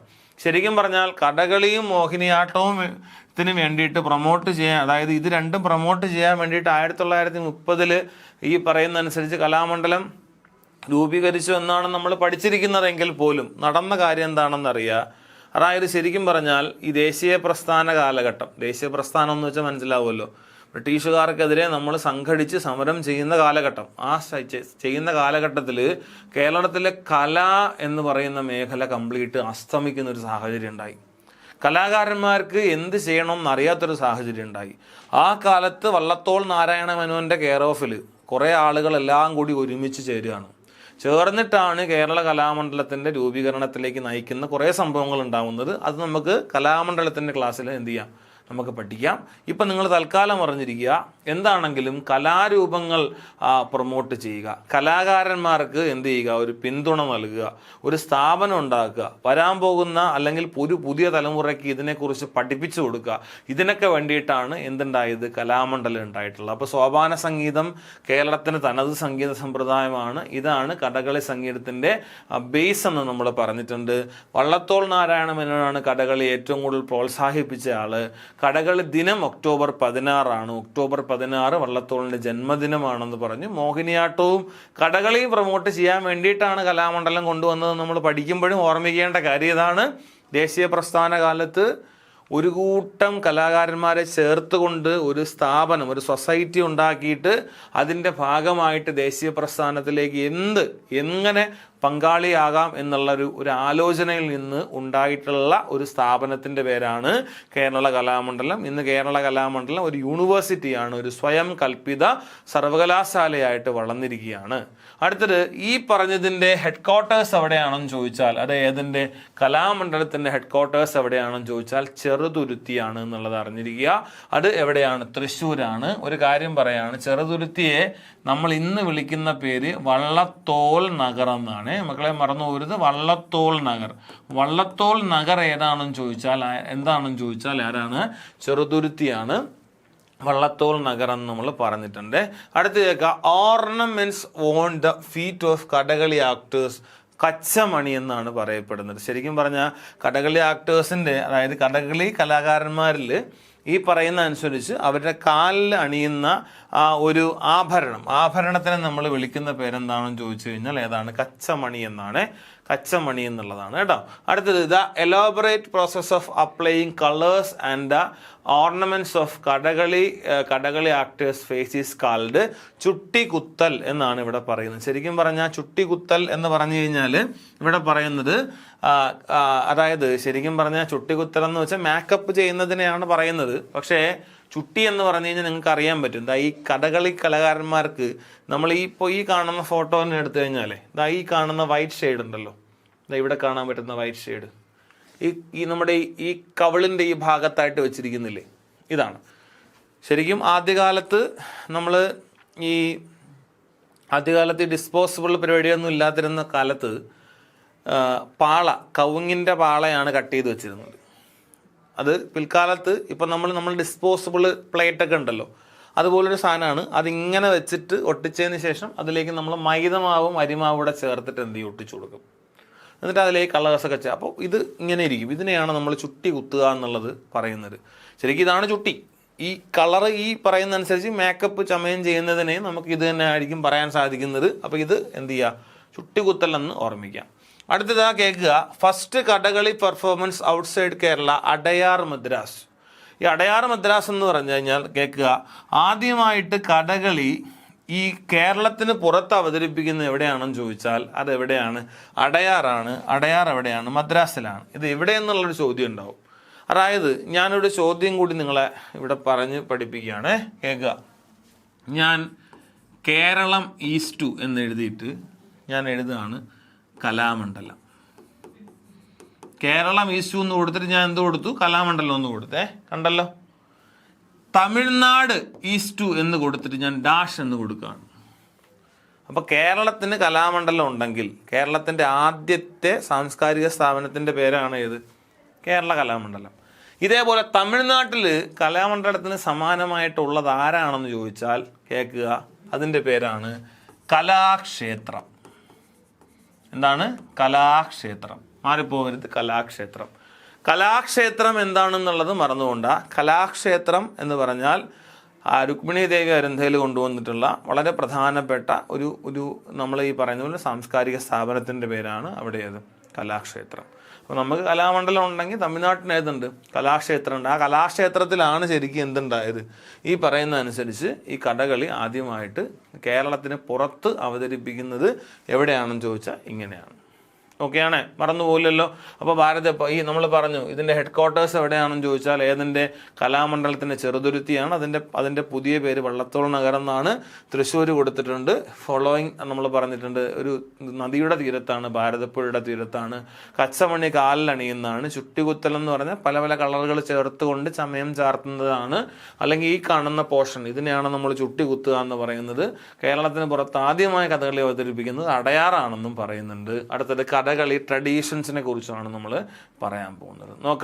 നോക്കുക, റിഫോമിസ്റ്റ് ട്രഡീഷൻസ് എന്നാണ് ഇവിടെ പറയുന്നത്. എന്ന് പറഞ്ഞാൽ പരിഷ്കാര സമ്പ്രദായങ്ങൾ. നമ്മൾ കഥകളിയിലെ സമ്പ്രദായങ്ങൾ ഏതൊക്കെ എന്ന് നോക്കാൻ പോവാണ്. സമ്പ്രദായങ്ങൾ. അപ്പോൾ സമ്പ്രദായങ്ങൾ ഏതെന്ന് നോക്കിക്കഴിഞ്ഞാൽ അതിൽ നമ്മൾ പറയുന്നത് ഇങ്ങനെയാണ്: പരിഷ്കാര പരിഷ്കാര സമ്പ്രദായങ്ങൾ എന്ന് പറഞ്ഞാൽ ശ്രദ്ധിച്ച് കേട്ടോളണം. ഒന്ന്, വെട്ടത്ത് നാട്. ഒന്നാമത്തെ പേരാണ് വെട്ടത്ത് നാട്. അടുത്ത പേരാണ് കല്ലുവഴി. ഏതാണ്? കല്ലുവഴി. ഓക്കെ. അടുത്തത് കപ്ലിംഗ് ആട്. ഈ കാണുന്ന 3 പേരുകൾ മറക്കരുത്. ഒന്നുകൂടെ പറയാണ്: വെട്ടത്ത് നാട്, കല്ലുവഴി, കപ്ലിംഗ് ആട്. കല്ലുവഴിയെ നമ്മൾ കല്ലടിങ്ങോടൻ എന്ന് വിളിക്കും കേട്ടോ. കല്ലടിങ്ങോടൻ. ശരിക്കും കല്ലടിക്കോടൻ എന്നാണ് നമ്മൾ പറയുന്നത്. കല്ലടിങ്ങോടൻ എന്നതിനേക്കാളും കുറച്ചും കൂടെ പറയേണ്ട വാക്കാണ് കല്ലടിക്കോടൻ. കല്ലടിക്കോടൻ, ഇതാണ് ശരിക്കും ആ വാക്ക്, കല്ലടിക്കോടൻ. ഓക്കെ, എന്താണെങ്കിലും ആയിക്കോട്ടെ. ഈ 3 പേരുകൾ കിട്ടിയല്ലോ മക്കളെ. ഇനി കേട്ടോ, കാണാതെ പഠിക്കുന്നതിന് മുമ്പ് കണ്ടന്റ് പഠിക്കാൻ വേണ്ടിയിട്ട് പറയാണ് കേട്ടോ. നമ്മൾ കഥകളി ഒരു സ്റ്റേജ് കാണുകയാണെന്ന് വിചാരിച്ചോ. കഥകളിയിലെ രാമനാട്ടം കാണുകയാണെന്ന് വിചാരിച്ചു. ഈ രാമനാട്ടം കണ്ടുകൊണ്ടിരിക്കുമ്പോൾ നിങ്ങളൊന്ന് ആലോചിച്ച് നോക്കി. ഞാനിരുന്ന് ഒരു സജഷൻ പറയണം എങ്ങനെയാണ്, ഉറക്കെ പറയണം എന്നല്ല, ഞാനിരുന്ന് എൻ്റെ ഒരു ഫ്രണ്ടിനോട് പറയാണ് അതങ്ങനെ വന്നാൽ കൊള്ളാമായിരുന്നു, അല്ലെങ്കിൽ ഇത് ഇങ്ങനെ ആയിരുന്നെങ്കിൽ കൊള്ളാമായിരുന്നു, അല്ലെങ്കിൽ അവിടെ അവർ ഇങ്ങനെ ഒരു കാര്യം കൂടി അവരുടെ കോസ്റ്റ്യൂമിൽ ആഡ് ചെയ്തിരുന്നെങ്കിൽ കൊള്ളാമായിരുന്നു, അല്ലെങ്കിൽ അവിടെ കുറച്ചുകൂടെ ശബ്ദം കൂടിയിരുന്നെങ്കിൽ കൊള്ളായിരുന്നു, അല്ലെങ്കിൽ ഇവിടെ കുറച്ച് ചെണ്ട ഇവിടെ ഒഴിവാക്കായിരുന്നു. ഇങ്ങനെ സജഷൻസ് ഓരോരുത്തർ പറയാൻ തുടങ്ങിയപ്പോൾ സജഷൻ പറയാൻ എല്ലാവരെ കൊണ്ട് പറ്റും, പക്ഷെ നടപ്പിലാക്കാനാണ് പ്രശ്നം. അപ്പം നിങ്ങൾ ആലോചിച്ച് നോക്കുക, ഇത് ഈ നടപ്പിലായതാണ് ശരിക്കും പിന്നീട് എന്താവുന്നത്, കഥകളിയായിട്ട് മാറുന്നത്. കാരണം ഇത് രാമനാട്ടത്തിലാണ് ശരിക്കും ഉണ്ടാവുന്നത്, അങ്ങനെയാണ് ഇത് പതിയെ എന്താവുന്നത്, പുതിയൊരു ആർട്ട് ഫോമായിട്ട് മാറുന്നത്, അങ്ങനെയാണ് ഇത് കഥകളിയായിട്ട്. അപ്പോൾ കഥകളിയിലേക്ക് നയിക്കപ്പെടുന്ന അല്ലെങ്കിൽ കഥകളിയിലെ പരിഷ്കാര സമ്പ്രദായങ്ങൾ എന്നാണ് നമ്മൾ ഈ 3 വിളിക്കുന്നത്. വെട്ടത്തു നാടൻ എന്നും കല്ലുവഴി ചിട്ടയെന്നും കപ്ലിംഗ് ആടൻ ഇങ്ങനെയുള്ള പേരുകളിലാണ് വിളിക്കുന്നത്. അപ്പോൾ അത് കറക്റ്റ് വാക്കുകളാക്കി ഇതിനകത്ത് കൊടുത്തിരിക്കുകയാണ്. വെട്ടത്ത് നാട്, കല്ലുവഴി, കല്ലടിങ്ങോടൻ, കപ്ലിംഗ് ആട് ഇങ്ങനെയുള്ള പേരുകളിൽ കൊടുത്തിരിക്കുന്നത്. നിങ്ങൾക്ക് ഞാൻ പറഞ്ഞ കണ്ടന്റ് മനസ്സിലായെന്ന് പ്രതീക്ഷിക്കുന്നു. അടുത്ത ഭാഗത്തേക്ക് പോവാണ്. Kathakali was initially known as the Vettathu Sampradaya എന്ന് പറഞ്ഞാൽ കഥകളി ആദ്യ സമയത്ത് അറിയപ്പെട്ടിരുന്നത് ഏത് സമ്പ്രദായത്തിലാണ്? വെട്ടത്ത് സമ്പ്രദായത്തിലാണ്. വെട്ടത്തു നാടൻ എന്ന് പറയുന്ന സമ്പ്രദായത്തിലാണ്. കേൾക്കുക, വെട്ടത്ത് നാട് introduced background singing eliminating the earlier practice of actors singing themselves എന്നാണ് ഇവിടെ കൊടുത്തിരിക്കുന്നത്. അതായത് വെട്ടത്തു നാടാണ് ഒരു പുതിയ രീതിയിലുള്ള അതായത് പുതിയ രീതിയിലുള്ള ഒരു ആശയം കൊണ്ടുവരുന്നത്. അതെന്താണെന്ന് ചോദിച്ചാൽ ഇതിൽ ഇൻട്രൊഡ്യൂസ് ബാക്ക്ഗ്രൗണ്ട് സിംഗിങ് എന്ന് പറഞ്ഞാൽ നിങ്ങൾ ആലോചിക്കുക, ഞാൻ കഥകളി വേഷം കെട്ടി നിങ്ങളോട് അഭിനയിക്കുകയാണ് അല്ലെങ്കിൽ ഞാൻ സംവദിക്കുകയാണെന്ന് വിചാരിക്കുക. ഇന്ന് കാണുന്ന കഥകളിയിൽ ഞാൻ എന്ത് ചെയ്യില്ല, എനിക്ക് സംസാരിക്കണ്ട. കാരണം എനിക്ക് പകരം പാടാൻ ആരുണ്ട്? അവിടെ പാട്ടുകാരുണ്ട്. അവർ പാടിത്തരിഞ്ഞ് അതിനനുസരിച്ച് എന്ത് ചെയ്താൽ മതി, ഞാൻ നൃത്തം ചെയ്താൽ മതി, നാട്യം ചെയ്താൽ മതി. എന്നാൽ ആദ്യകാലത്ത് അങ്ങനെ ആയിരുന്നില്ല. രാമനാട്ടത്തിൽ എങ്ങനെ നമ്മൾ അഭിനയിച്ച് നമ്മൾ നൃത്തം ചെയ്യുകയും അഭിനയിക്കുകയും ചെയ്യുമ്പോൾ നമ്മൾ എന്ത് ചെയ്യണം, സംസാരിക്കണം, പാടേണ്ടി വരും. എന്നാൽ ഇത് എടുത്ത് മാറ്റി കൊടുത്തത് ആദ്യമായിട്ട് വെട്ടത്ത് നാടൻ സമ്പ്രദായത്തിലാണ്. അപ്പോൾ ഇങ്ങനെ വന്നപ്പോൾ ഇവർക്ക് എന്ത് ചെയ്യാൻ പറ്റി? ഇവർക്ക് സ്വന്തമായിട്ട് അഭിനയത്തിൽ അല്ലെങ്കിൽ നൃത്തത്തിൽ കൂടുതൽ കോൺസെൻട്രേറ്റ് ചെയ്യാൻ സാധിച്ചു എന്നുള്ളതാണ് വെട്ടത്ത് നാടൻ്റെ ഏറ്റവും വലിയ പ്രത്യേകതയായി പറയപ്പെടുന്നത്. അപ്പോൾ കഥകളിയിലെ പരിഷ്കാര സമ്പ്രദായങ്ങൾ എന്തൊക്കെയാണെന്ന് നമുക്കറിയാം. അതുമാത്രമല്ല, വെട്ടത്ത് നാടൻ, കല്ലുവഴിച്ചിട്ട്, അതുപോലെ കപ്ലിംഗ് ആടൻ എന്നുള്ള കാര്യങ്ങൾ അറിയാം. അതിൽ ആദ്യത്തെ സമ്പ്രദായമാണ് വെട്ടത്ത് സമ്പ്രദായം എന്ന് പറയുന്നത്. അപ്പോൾ ബാക്ക്ഗ്രൗണ്ടിൽ പാട്ട് പാടി വരുന്നൊരു കാര്യമാണ് ഇതിനകത്ത് നമ്മൾ കൊടുത്തിട്ടുള്ളത്. നെക്സ്റ്റ്, കോൺട്രിബ്യൂഷൻസ് ഓഫ് ദ വെട്ടത്ത് നാട് രാജ എന്നാണ്. അതായത് ശരിക്കും പറഞ്ഞാൽ വെട്ടത്ത് നാടൻ രാജാവാണ് ഈ സമ്പ്രദായം കൊണ്ടുവരുന്നത്. പുള്ളിക്കാണ് ഇത് കൂടുതലായിട്ട് കുറച്ചും കൂടെ ഇതിൽ കഥകളിയിൽ ഭ്രമം ഉണ്ടായിരുന്ന രാജാവാണ്. അപ്പോൾ അദ്ദേഹത്തിന് കുറച്ചും കൂടെ പണ്ഡിതനായിരുന്നു. അപ്പോൾ അദ്ദേഹമാണ് ഇങ്ങനെയുള്ള കാര്യങ്ങൾ കുറച്ചും കൂടെ ആഡ് ചെയ്ത് കൊണ്ടുവരുന്നത്. അപ്പോൾ അദ്ദേഹത്തിൻ്റെ കോൺട്രിബ്യൂഷൻസ് ഓഫ് ദ വെട്ടത്ത് നാട് രാജ. മക്കളെ, ഈ വെട്ടത്ത് നാടൻ സമ്പ്രദായം എന്ന് പറഞ്ഞാൽ ശരിക്കും വെട്ടത്ത് നാടൻ രാജാവ് കൊണ്ടുവന്ന സമ്പ്രദായമാണ്. ആ സമ്പ്രദായത്തിൻ്റെ പ്രത്യേകത കൂടി പറയാണ്. ഇതിനകത്ത് ഓരോ കണ്ടന്റായിട്ട് നമ്മൾ നോക്കിക്കഴിഞ്ഞാൽ ഒന്നാമത്തെ കാര്യം പറയുന്നുണ്ട്, അബോളിഷ്ഡ് വെർബൽ ആക്ടിങ്. അതിൻ്റെ ബ്രാക്കറ്റ് കൊടുത്തിട്ടുണ്ട് വാചിക അഭിനയ എന്ന് കൊടുത്തിട്ടുണ്ട്. ഞാനിവിടെ എടുത്ത് പറയുന്നൊരു ടേം, പുതിയൊരു ടേമിലേക്ക് പോവാണ്. ശ്രദ്ധിച്ചോ, എല്ലാവരും നോക്കിക്കോ. ഞാൻ വീണ്ടും പറയാണ്, എല്ലാവരും സ്ക്രീനിലേക്ക് നോക്കണം കേട്ടോ. നോക്ക്, ഇവിടെ പറയാണ് ചതുർവിധ അഭിനയ ഭാവങ്ങൾ. ചതുർവിധ അഭിനയ ഭാവം എന്ന് വെച്ചാൽ 4 വിധ അഭിനയ ഭാവങ്ങൾ. ഏക, ദ്വ, ത്രീണി, ചത്വാരി എന്ന് പറയുമ്പോൾ ചതുർവിധ അഭിനയ ഭാവങ്ങൾ എന്ന് വെച്ചാൽ സംസ്കൃതത്തിൽ 4 വിധ അഭിനയ ഭാവങ്ങൾ എന്ന് നമ്മൾ വിളിക്കുന്ന ഒന്നാമത്തെ ഭാവത്തിന്റെ പേര് കേൾക്കുക, വാചിക അഭിനയം. വാചികം, ഇതാണ് ഒന്ന്. അടുത്തത് ആംഗികം. അടുത്തത് ഏതാണ്? ആംഗികം. അടുത്തത് സാത്വികം. അടുത്തത് ആഹാര്യം. ഇങ്ങനെയുള്ള 4 അഭിനയഭാവങ്ങളുണ്ട്. പറഞ്ഞ് വാചികം, ആംഗികം, സാത്വികം, ആഹാര്യം. ഇനി ഈ വാക്കുകൾ കേട്ട് നമുക്ക് എങ്ങനെ കണക്ട് ചെയ്യാൻ നോക്കിയേ. വാചികം എന്ന് പറഞ്ഞാൽ നമ്മൾ പാടുന്നത്, നമ്മൾ സംസാരിക്കുന്നത്, സംഭാഷണങ്ങൾ, സ്വരക്രമങ്ങൾ, ശബ്ദശകലങ്ങൾ, ഇനി നമ്മൾ ഇടയ്ക്കിടയ്ക്ക് ഉപയോഗിക്കുന്ന വായ്ത്താരികൾ, ഇങ്ങനെയുള്ള കാര്യങ്ങളെല്ലാം വരികയാണെങ്കിൽ വാചികാഭിനയമാണ്. ഇനി കേട്ടോ, വാചികാഭിനയം ഈ കഥകളിയിലുണ്ടോ എന്ന് പറഞ്ഞാൽ കഥകളി വേഷം കെട്ടുന്ന ആൾ വന്ന് സംസാരിക്കും നമ്മളോട്? ഇല്ലല്ലോ, ഇല്ല. അതുകൊണ്ടാണ് ഞാൻ നേരത്തെ യക്ഷഗാനത്തിൽ പറഞ്ഞത് യക്ഷഗാനം സംസാരിക്കുന്ന കഥകളിയാണ് എന്നുള്ളത് പറഞ്ഞത്, മാറിപ്പോകരുത്. അടുത്തൊരു ആംഗികമാണ്. ആംഗികം എന്ന് വെച്ചാൽ നമ്മുടെ ശരീരത്തിൻ്റെ ഏത് ഭാഗം ഉപയോഗിച്ച്, ശരീരത്തിൻ്റെ കാലാവാം, കൈയാകാം, മുഖമാവാം. ഞാൻ വീണ്ടും പറയുന്നു, മുഖമാവാം എന്ന് പറയുമ്പോൾ കേൾക്കുക, മുഖം എന്ന് ഞാൻ എടുത്തു പറഞ്ഞുവെങ്കിലും അതിൽ മുഖത്തിൽ കണ്ണാകാം, ചുണ്ടാകാം, കവൾ തടങ്ങളാകാം, അല്ലെങ്കിൽ താടിയാകാം, അല്ലെങ്കിൽ ഇങ്ങനെ ഉപയോഗിക്കുന്നത്. ഇതാണ് ഏത്? ആംഗികം. സാത്വികം എന്ന് പറഞ്ഞാൽ കേട്ടോ, മുഖത്തിൻ്റെ ഭാവമാണ്. മുഖത്തിൻ്റെ ഭാവം ഉപയോഗിച്ചുകൊണ്ടുള്ള എക്സ്പ്രഷൻസ് ആണ് ഏത്? സാത്വികം. മാറിപ്പോകരുത്. ഓക്കെ, നേരത്തെ പറഞ്ഞ കണ്ണാകാം, പുരുകാകാം, മുഖമാകാം എന്നൊക്കെ പറഞ്ഞെങ്കിലും മുഖത്തിൻ്റെ ഭാവം ഉപയോഗിച്ചുകൊണ്ടുള്ള ഏത്? നമ്മൾ എക്സ്പ്രസ് ചെയ്യുന്ന കാര്യമാണ്. അടുത്തത് നോക്കുക, ആഹാര്യം എന്ന് പറഞ്ഞു കഴിഞ്ഞാൽ എന്താ ആഹാര്യം എന്ന് പറഞ്ഞാൽ? പെട്ടെന്ന് ആഹാര്യം എന്ന് പറഞ്ഞപ്പോൾ നമുക്ക് ആഹാരത്തിലോട്ട് പോയോ? ഇല്ല, പോയില്ല. ഞാൻ പറഞ്ഞതേ ഉള്ളൂ. നിങ്ങൾ ആലോചിക്കുക, ഇത്രയേ ഉള്ളൂ. അതായത് പറഞ്ഞനുസരിച്ച് ആഹാര്യം എന്ന് പറഞ്ഞാൽ നമ്മൾ കോസ്റ്റ്യൂം എന്ന് പറഞ്ഞാൽ എന്താ? ഉടുത്തുകെട്ട്. ആ ഉടുത്തുകെട്ട് മാത്രമല്ല ഇവിടെ പറയുന്നത്. ഉടുത്തുകെട്ടിനല്ല മക്കളെ, ഉടുത്തുകെട്ടെന്ന് വെച്ചാൽ കോസ്റ്റ്യൂമാണ്. ഈ ചമയം എന്ന് പറഞ്ഞാൽ മനസ്സിലായല്ലോ, നമ്മൾ മുഖത്ത് ചമയം ഇടുക. ഇനി അത് കഴിഞ്ഞാൽ കിരീടം എന്തെങ്കിലും ഉണ്ടെങ്കിൽ കിരീടം.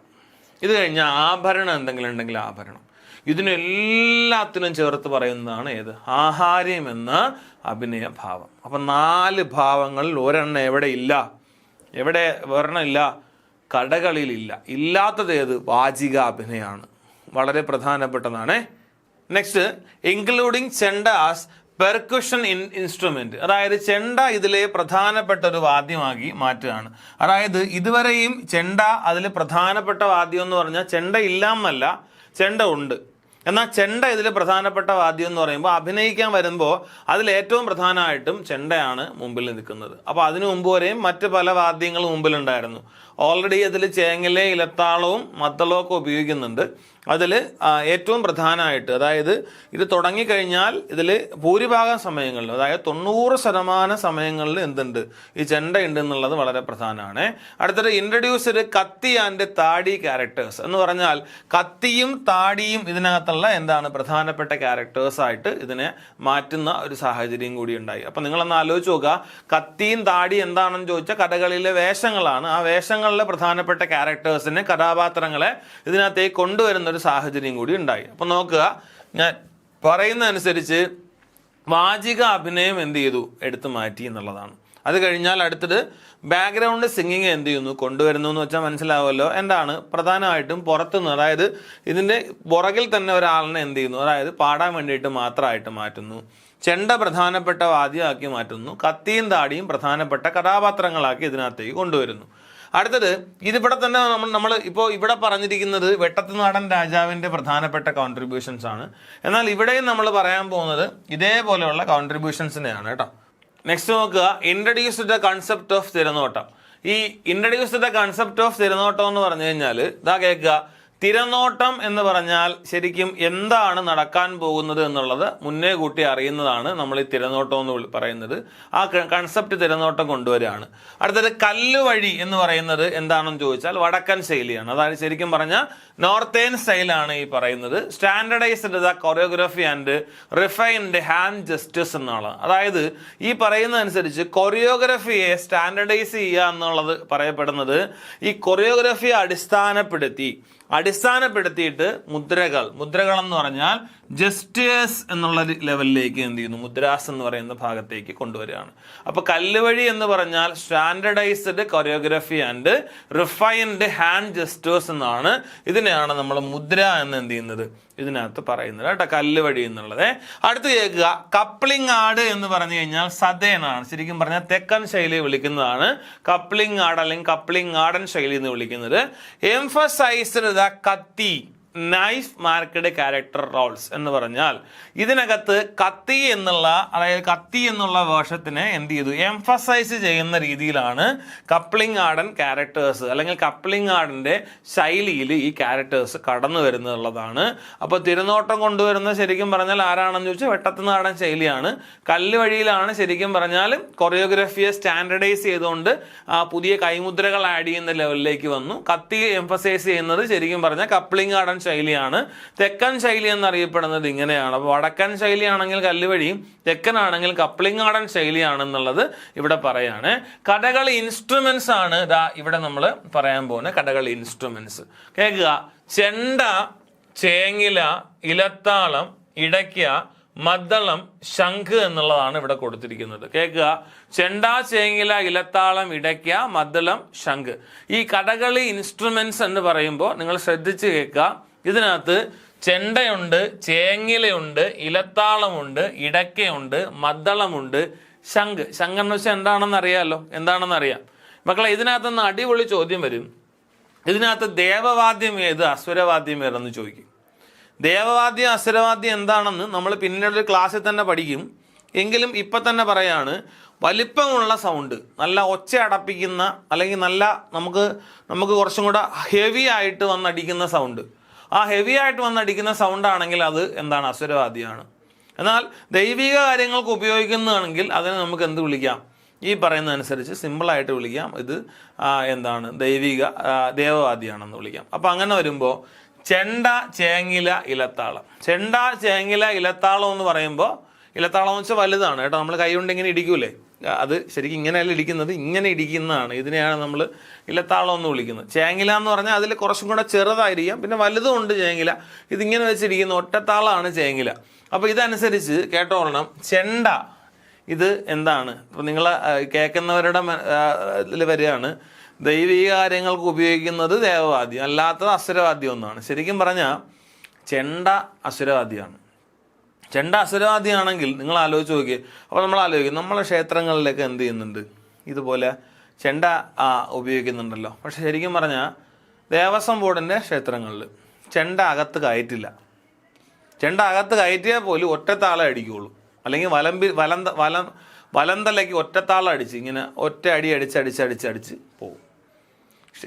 ഈ അമ്പലത്തിൻ്റെ പുറത്താണെങ്കിൽ ചെണ്ട അടിക്കും, പക്ഷെ അല്ലാത്ത കാര്യങ്ങൾക്ക് ചെണ്ട അകത്ത് കയറ്റാറില്ല. അത് വളരെ പ്രധാനപ്പെട്ട ഒന്നാണ്. അപ്പോൾ ഇത് അസുരവാദ്യമാണ് ചെണ്ട.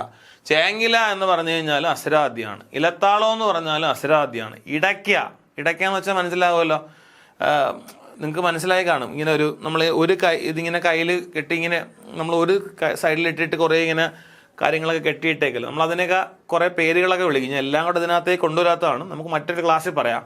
അപ്പോൾ അത് വെച്ചിട്ട് നമ്മളിങ്ങനെ കൊട്ടിപ്പാടും. ഞാൻ സോപാന സംഗീതം ഞാൻ പറഞ്ഞല്ലോ, സോപാന സംഗീതം നമ്മൾ പറയാറുണ്ട്. നമ്മളൊരു സിനിമയിൽ ഇങ്ങനെയൊക്കെ വന്ദേ മുകുന്ദ ഹര എന്നൊക്കെ കേൾക്കാറില്ലേ, അതൊക്കെ ഏതാണ്, ഇത് കൊട്ടിയാണ്. ഈ ചെണ്ടയല്ല, ഇടയ്ക്ക കൊട്ടി പാടുന്നതാണ്. അപ്പോൾ ഇടയ്ക്ക എന്ന് പറഞ്ഞാൽ എന്താണ്, അത് ദേവവാദ്യമാണ്. ഇലത്താളം അസുരവാദ്യമാണ്, ചേങ്ങില അസുരവാദ്യമാണ്, ചെണ്ട അസുരവാദ്യമാണ്, മദ്ദളം ദേവവാദ്യമാണ്. അപ്പൊ ഇവിടെ നമ്മൾ അടയാളപ്പെടുത്തിയിരിക്കുന്നത് ശ്രദ്ധിക്കുക, അടയാളപ്പെടുത്തിയിരിക്കുന്നത് നോക്കുക. ചെണ്ട അസുരവാദ്യമാണ്, ചേങ്ങില അസുരവാദ്യമാണ്, ഇലത്താള അസുരവാദ്യമാണ്, ഇടയ്ക്ക ദേവവാദ്യമാണ്, മദ്ദളം ദേവവാദ്യമാണ്, ശംഖ് ദേവവാദ്യമാണ്. മറന്നുപോലല്ലോ കഥകളിയിൽ ഇൻസ്ട്രുമെന്റ്സ് ഏതൊക്കെയാണെന്ന് ചോദിച്ചാൽ ഇതെല്ലാം ഇതിനകത്ത് വരുന്നുണ്ട് കേട്ടോ. ഇനി അടുത്ത് കേൾക്കുക, chenda is classified as an asuravadya instrument with powerful sound എന്ന് ഇവിടെ കൊടുക്കുന്നുണ്ട്. അടുത്തത് റിച്വൽസ് ഓഫ് കഥകളി എന്ന് ഇവിടെ പറയാണ്. റിച്വൽസ് ഓഫ് കഥകളി, കഥകളിയിലെ ചടങ്ങുകളെ കുറിച്ചാണ്. അതിൽ ടോട്ടൽ നമ്പർ ഓഫ് റിച്വൽസ് എന്ന് പറഞ്ഞാൽ എത്രയാണ്, 8 ആണ്. എത്ര എണ്ണം ഉണ്ട്, 8 എണ്ണം ഉണ്ട്. ടോട്ടൽ നമ്പർ ഓഫ് റിച്വൽസ് എത്രയാണെന്ന് ചോദിച്ചാൽ എത്രയാണ്, 8 ആണ്. Time required to present a complete Kathakali play 6 to 8 hours എന്ന് ഇവിടെ പറയുന്നുണ്ട്. അതായത് കഥകളിയിലെ ആകെ ചടങ്ങുകളുടെ എണ്ണം ചോദിച്ചു കഴിഞ്ഞാൽ എത്രയാണ്? 8 എണ്ണമാണ്. Time required to present complete Kathakali എന്ന് പറഞ്ഞാൽ ഒരു കഥകളി പൂർണ്ണ രൂപത്തിൽ അവതരിപ്പിക്കാൻ 6 മുതൽ 8 മണിക്കൂർ വരെ വേണമെന്ന് പറയാണ്. കഥകളിയിലെ ഇൻസ്ട്രുമെന്റ്സ് ഏതൊക്കെയാണെന്ന് പറഞ്ഞിട്ടുണ്ട്. ചെണ്ട അസുരവാദ്യമാണെന്ന് പറയുന്നുണ്ട്. ടോട്ടൽ നമ്പർ ഓഫ് റിച്വൽസ്, അതൊക്കെ ചടങ്ങുകളുടെ എണ്ണം എത്രയാണെന്ന് ചോദിച്ചാൽ 8 എണ്ണമാണ്. പൂർണ്ണമായിട്ട് അവതരിപ്പിക്കാൻ 6 മുതൽ 8 മണിക്കൂർ വരെ വേണം. അടുത്തത് കഥകളി ബിഗിൻസ് വിത്ത് കേളി കൊട്ട് എന്നുള്ളതാണ് അടുത്ത വാക്ക്. ബിഗിൻസ് വിത്ത് കേളി കൊട്ട്. കേളി കൊട്ട് എന്ന് പറഞ്ഞു കഴിഞ്ഞാൽ ശ്രദ്ധിക്കുക, അനൗൺസ്മെന്റ് ഓൺ ദ ചെണ്ട എന്നിവിടെ കൊടുക്കുന്നുണ്ട്. ശരിക്കും പറഞ്ഞാൽ ഇത് പ്രീവിയസ് ചോദ്യമാണ്. കഥകളിയിലെ ആദ്യ ചടങ്ങ് എത്രയോ തവണ ചോദിച്ചിട്ടുള്ള ചോദ്യമാണ് കേളി കൊട്ട്. മക്കളെ, കേളി കൊട്ട് എന്താണെന്നുള്ളത് വ്യക്തമായിട്ട് ഓർമ്മിക്കണം കേട്ടോ. അതായത് ആദ്യകാലത്ത് നമുക്ക് ഈ അനൗൺസ്മെന്റ് കാര്യങ്ങളൊന്നും ഇല്ലല്ലോ, മൈക്ക് വഴിയുള്ള അനൗൺസ്മെന്റ് ഒന്നും ഇല്ലല്ലോ. അപ്പൊ നമ്മൾ എന്ത് ചെയ്യുമെന്ന് വെച്ച് കഴിഞ്ഞാൽ കഥകളി സന്ധ്യയ്ക്ക് ശേഷമായിരിക്കും, മിക്കവാറും അങ്ങനെയാണ്. അപ്പോൾ ഒരു വൈകുന്നേരം ഒരു 8 മണിക്കൊക്കെയാണ് കഥകളി. കാരണം 8 മണിയാകും. കാര്യം എന്ന് പറഞ്ഞാൽ ഈ ക്ഷേത്രത്തിലെ ചടങ്ങുകളൊക്കെ കഴിഞ്ഞിട്ട് ക്ഷേത്രത്തിന്റെ വടക്ക് പടിഞ്ഞാറേ കോണിലാണ് ഈ കൂത്തമ്പലം, അവിടെ വെച്ചിട്ടായിരിക്കും പരിപാടി. അപ്പോൾ അവിടെ ഈ ക്ഷേത്രത്തിന്റെ ചടങ്ങ് എന്ന് വെച്ചാൽ ഏറ്റവും അവസാനത്തെ അത്താഴ പൂജ കാര്യങ്ങളെല്ലാം കഴിഞ്ഞതിന് ശേഷം, നട അടച്ചതിന് ശേഷമായിരിക്കും ഇത് ആരംഭിക്കുന്നത്. അപ്പോൾ വൈകുന്നേരം ഒരു 6 മണി ആകുമ്പോഴേ എന്ത് നടത്തും? കേളി കൊട്ട് നടത്തും. ഈ 6 മണി കഴിഞ്ഞാൽ കേളി കൊട്ടെന്ന് പറഞ്ഞു കഴിഞ്ഞാൽ പരമാവധി ചെണ്ട വെച്ചിട്ട് എല്ലാവരെയും കേൾപ്പിച്ചുകൊണ്ട് ചെണ്ട അടിക്കുമ്പോൾ ഈ പരിസരവാസികൾക്ക് മനസ്സിലാവും ഇന്നിവിടെ ചെണ്ടയുണ്ട്, അതായത് ചെണ്ട സൗണ്ട് കേൾക്കുന്നുണ്ട്, അപ്പോൾ ഇന്നിവിടെ എന്തുണ്ട്? കഥകളി ഉണ്ട്. അപ്പോൾ ചെയ്തുകൊണ്ടിരിക്കുന്ന ജോലികളൊക്കെ കുറച്ചും കൂടെ സ്പീഡിനാകും. എക്സാമ്പിൾ പറഞ്ഞാൽ ചില വീട്ടിലുള്ളവർ ഈ വൈകുന്നേരങ്ങളിൽ ഈ അടിച്ചു തള്ളിയൊക്കെ നടത്തുമായിരിക്കും. ചില ആളുകൾ വിളക്ക് ഒരുക്കാനൊക്കെ പോവുമായിരിക്കും. അങ്ങനെയുള്ള കാര്യങ്ങളൊക്കെ ആയിരിക്കും. അപ്പോൾ ഇതെല്ലാം സ്പീഡിന് ചെയ്തിട്ട് ഇവരെല്ലാം എന്ത് ചെയ്യും? ഇന്ന് വൈകുന്നേരം അല്ലെങ്കിൽ രാത്രിയോടുകൂടി ഒരു അമ്പലങ്ങളിലേക്ക് എത്തുന്നൊരു സാഹചര്യം ഉണ്ടാവും. പറഞ്ഞു കേട്ട് ഈ അനൗൺസ്മെന്റ്. അപ്പോൾ ഇതിന് പകരമായിട്ടാണ് ഈ കേളി കൊട്ട് ശരിക്കും പറഞ്ഞ് നടക്കുന്നത്. സന്ധ്യയ്ക്ക് മുമ്പാണ് നടക്കുന്നത്. അപ്പോൾ അതിലെ ഇൻസ്ട്രുമെന്റ് എന്താണെന്ന് ചോദിച്ചാൽ പ്രധാന ഇൻസ്ട്രുമെന്റ് അത് ചെണ്ടയാണെന്നുള്ളതാണ്. ഇതിന്റെ ശരിക്കും പർപ്പസ് എന്താണെന്ന് ചോദിച്ചാൽ to inform villagers that Kathakali will be staged എന്നുള്ളതാണ്. ഇന്ന് കഥകളി ഉണ്ട് എന്നുള്ള വിവരം പ്രദേശവാസികളെ അറിയിക്കാനുള്ള, ഗ്രാമവാസികളെ അറിയിക്കാനുള്ള ഒരു ചടങ്ങായിട്ടാണ് ശരിക്കും നമ്മൾ ഇതിനെ പറയപ്പെടുന്നത്. അടുത്തത് ഓപ്പണിംഗ് ഡാൻസ് എന്ന് പറഞ്ഞു കഴിഞ്ഞാൽ അതിന്റെ പേരെന്താണ്? പുറപ്പാട് എന്നുള്ളതാണ്. ഈ കഥകളിയിലുള്ള 8 ചടങ്ങുകൾ ഏതൊക്കെയാണെന്നുള്ള നമ്മൾ ക്ലാസ്സിൽ പറയുന്നുണ്ട്. ഈ പറയുന്നതനുസരിച്ച് അതിൽ പ്രധാനപ്പെട്ട ചടങ്ങുകൾ വരുമ്പോൾ അതിൽ ആദ്യം പറയുന്നത് കേളി കൊട്ടാണ്. കേളി കൊട്ട് കഴിഞ്ഞാൽ അടുത്തത് അരങ്ങുകേളിയാണ്. അടുത്തത് വന്ദനശ്ലോകമാണ്. അത് കഴിഞ്ഞാൽ പുറപ്പാടാണ്. ആ പുറപ്പാട് കഴിഞ്ഞാൽ പിന്നെ അടുത്തത് കഥാഭിനയാണ്. അത് കഴിഞ്ഞാൽ മേളപ്പദമാണ്. മേളപ്പദം കഴിഞ്ഞാൽ അടുത്ത കഥാഭിനയാണ്. കഥാഭിനയം കഴിഞ്ഞാൽ അടുത്ത് ധനാസിയാണ്. ഇങ്ങനെയാണ് ചടങ്ങുകൾ പൊയ്ക്കൊണ്ടിരിക്കുന്നത്. ആ ചടങ്ങുകളിൽ നമ്മൾ പറഞ്ഞു ഓപ്പണിംഗ് ഡാൻസ് എന്ന് പറഞ്ഞാൽ പുറപ്പാടാണ്. ഈ ഓപ്പണിംഗ് ഡാൻസ് എന്ന് പറഞ്ഞു കഴിഞ്ഞാൽ ഞാൻ പറഞ്ഞു കേളി കൊട്ട് കഴിഞ്ഞാൽ അടുത്ത അരങ്ങുകളിയാണ്.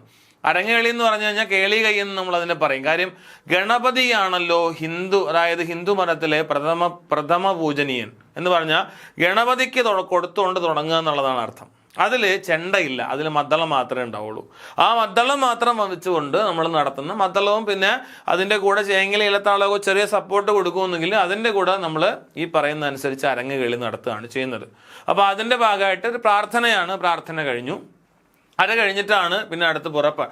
ഈ പുറപ്പാട് എന്ന് പറഞ്ഞു കഴിഞ്ഞാൽ തന്നെ നിങ്ങൾ അത് മനസ്സിലാക്കണം കേട്ടോ. അതായത് തോടയുണ്ട്. തോടയം എന്നൊക്കെ പറഞ്ഞു കഴിഞ്ഞാൽ നമ്മൾ ഒരു കർട്ടൻ എടുത്ത് ഇങ്ങനെ കെട്ടും. ആ കർട്ടൻ്റെ പുറകിൽ നിന്നിട്ടായിരിക്കും നമ്മൾ ഈ പരിപാടി എന്ത് ചെയ്യുന്നത്.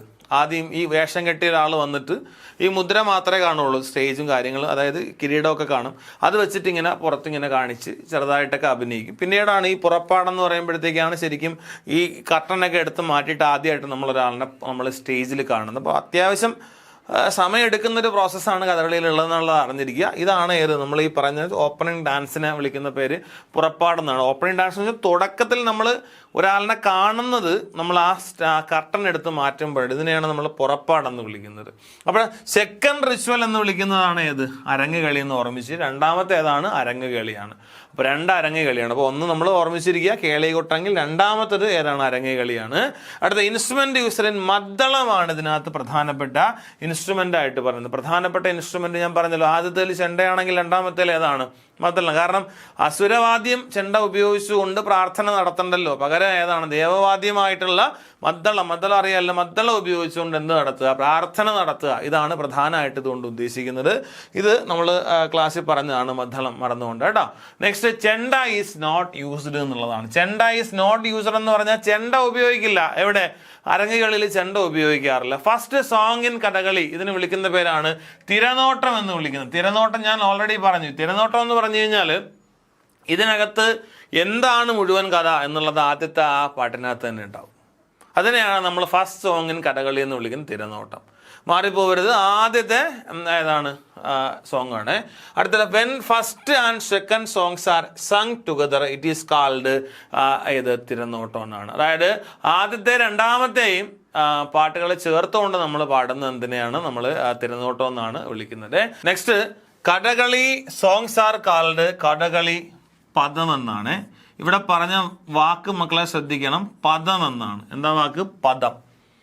പടം എന്നല്ല, പദം. Kathakali songs are called Kathakali പദം എന്നാണ്. മാറിപ്പോവരുത്, എന്താണ്? പദം. അടുത്തത് ക്ലോസിംഗ് റിച്വൽ എന്ന് പറയുന്നാൽ അതെന്താണ്? ധനാശിയാണ്. ഈ ക്ലോസിംഗ് റിച്വൽ എന്ന് പറഞ്ഞു കഴിഞ്ഞാൽ എന്താണ്? ധനാശി എന്ന് വെച്ചാൽ അവസാന ചടങ്ങാണ്. അതായത് അവസാന ചടങ്ങെന്ന് പറഞ്ഞു കഴിഞ്ഞാൽ ഇത് ശരിക്കും ഒരു വലിയൊരു പ്രോസസ്സാണ് കേട്ടോ. പ്രോസസ്സ് എന്ന് പറഞ്ഞാൽ അത്യാവശ്യം വലിപ്പമുള്ള ഒരു പ്രോസസ്സാണ്.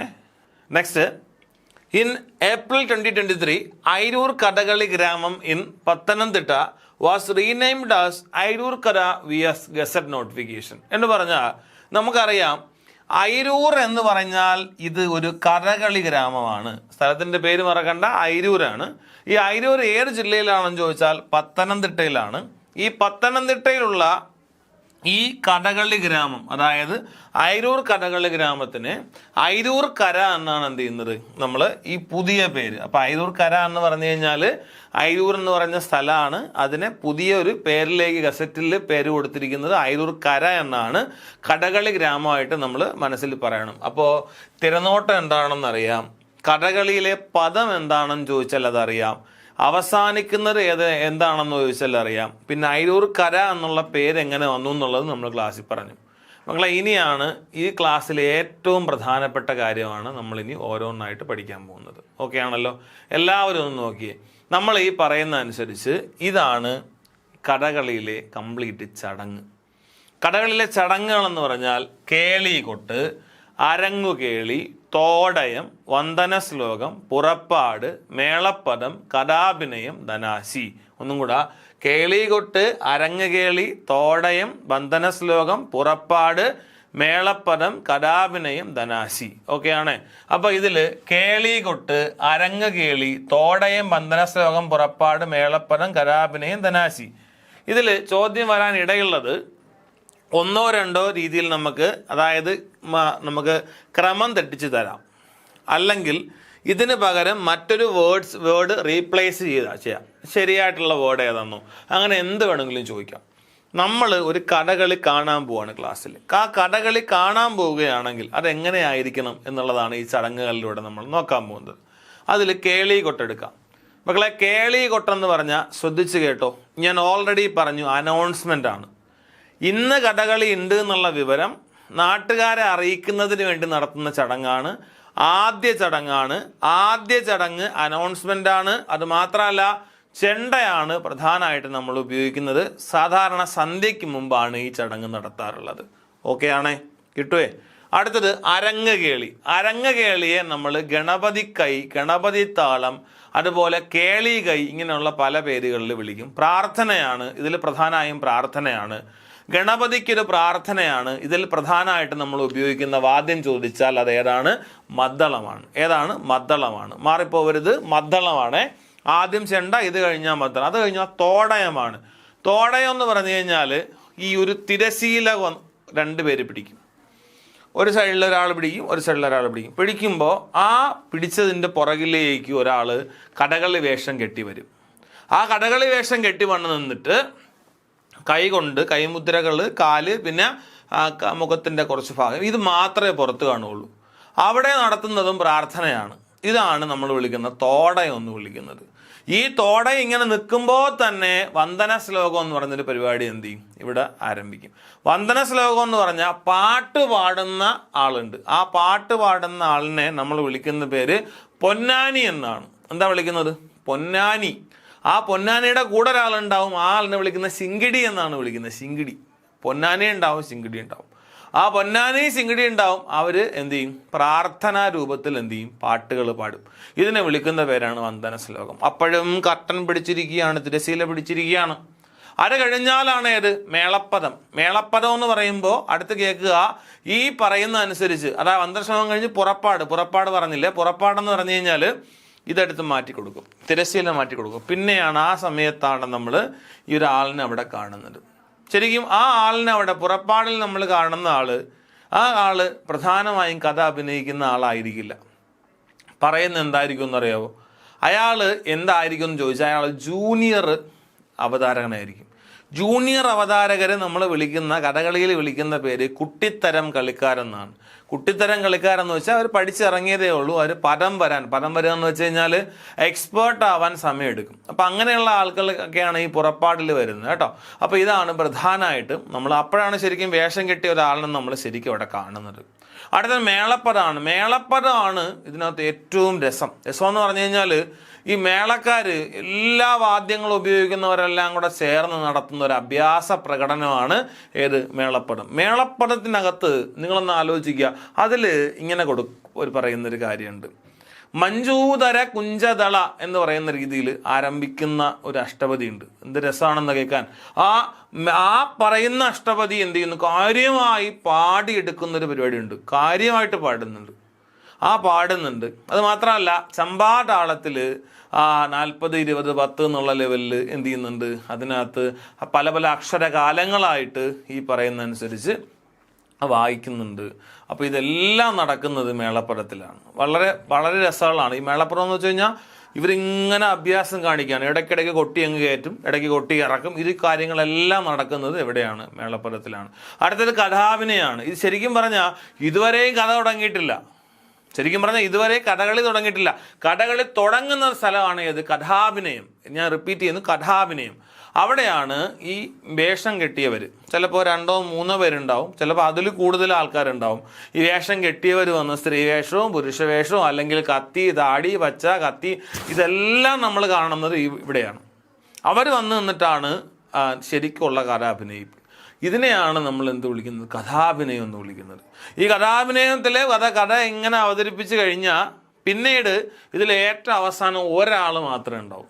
ആ ഒരാളെയാണ് നമ്മൾ വിളിക്കുന്നത്, അതിൽ ഏറ്റവും അവസാനം വരുന്ന ആ ആളാണ് ധനാശി എന്ന്. ധനാശി, ആ വ്യക്തി നടത്തുന്ന ചടങ്ങാണ് ധനാശി. അതായത് എല്ലാവർക്കും നന്ദി പറഞ്ഞ് ഇത് അവസാനിപ്പിക്കും. ഇതിനെ നമ്മൾ വിളിക്കുന്ന പേരെന്താണ്?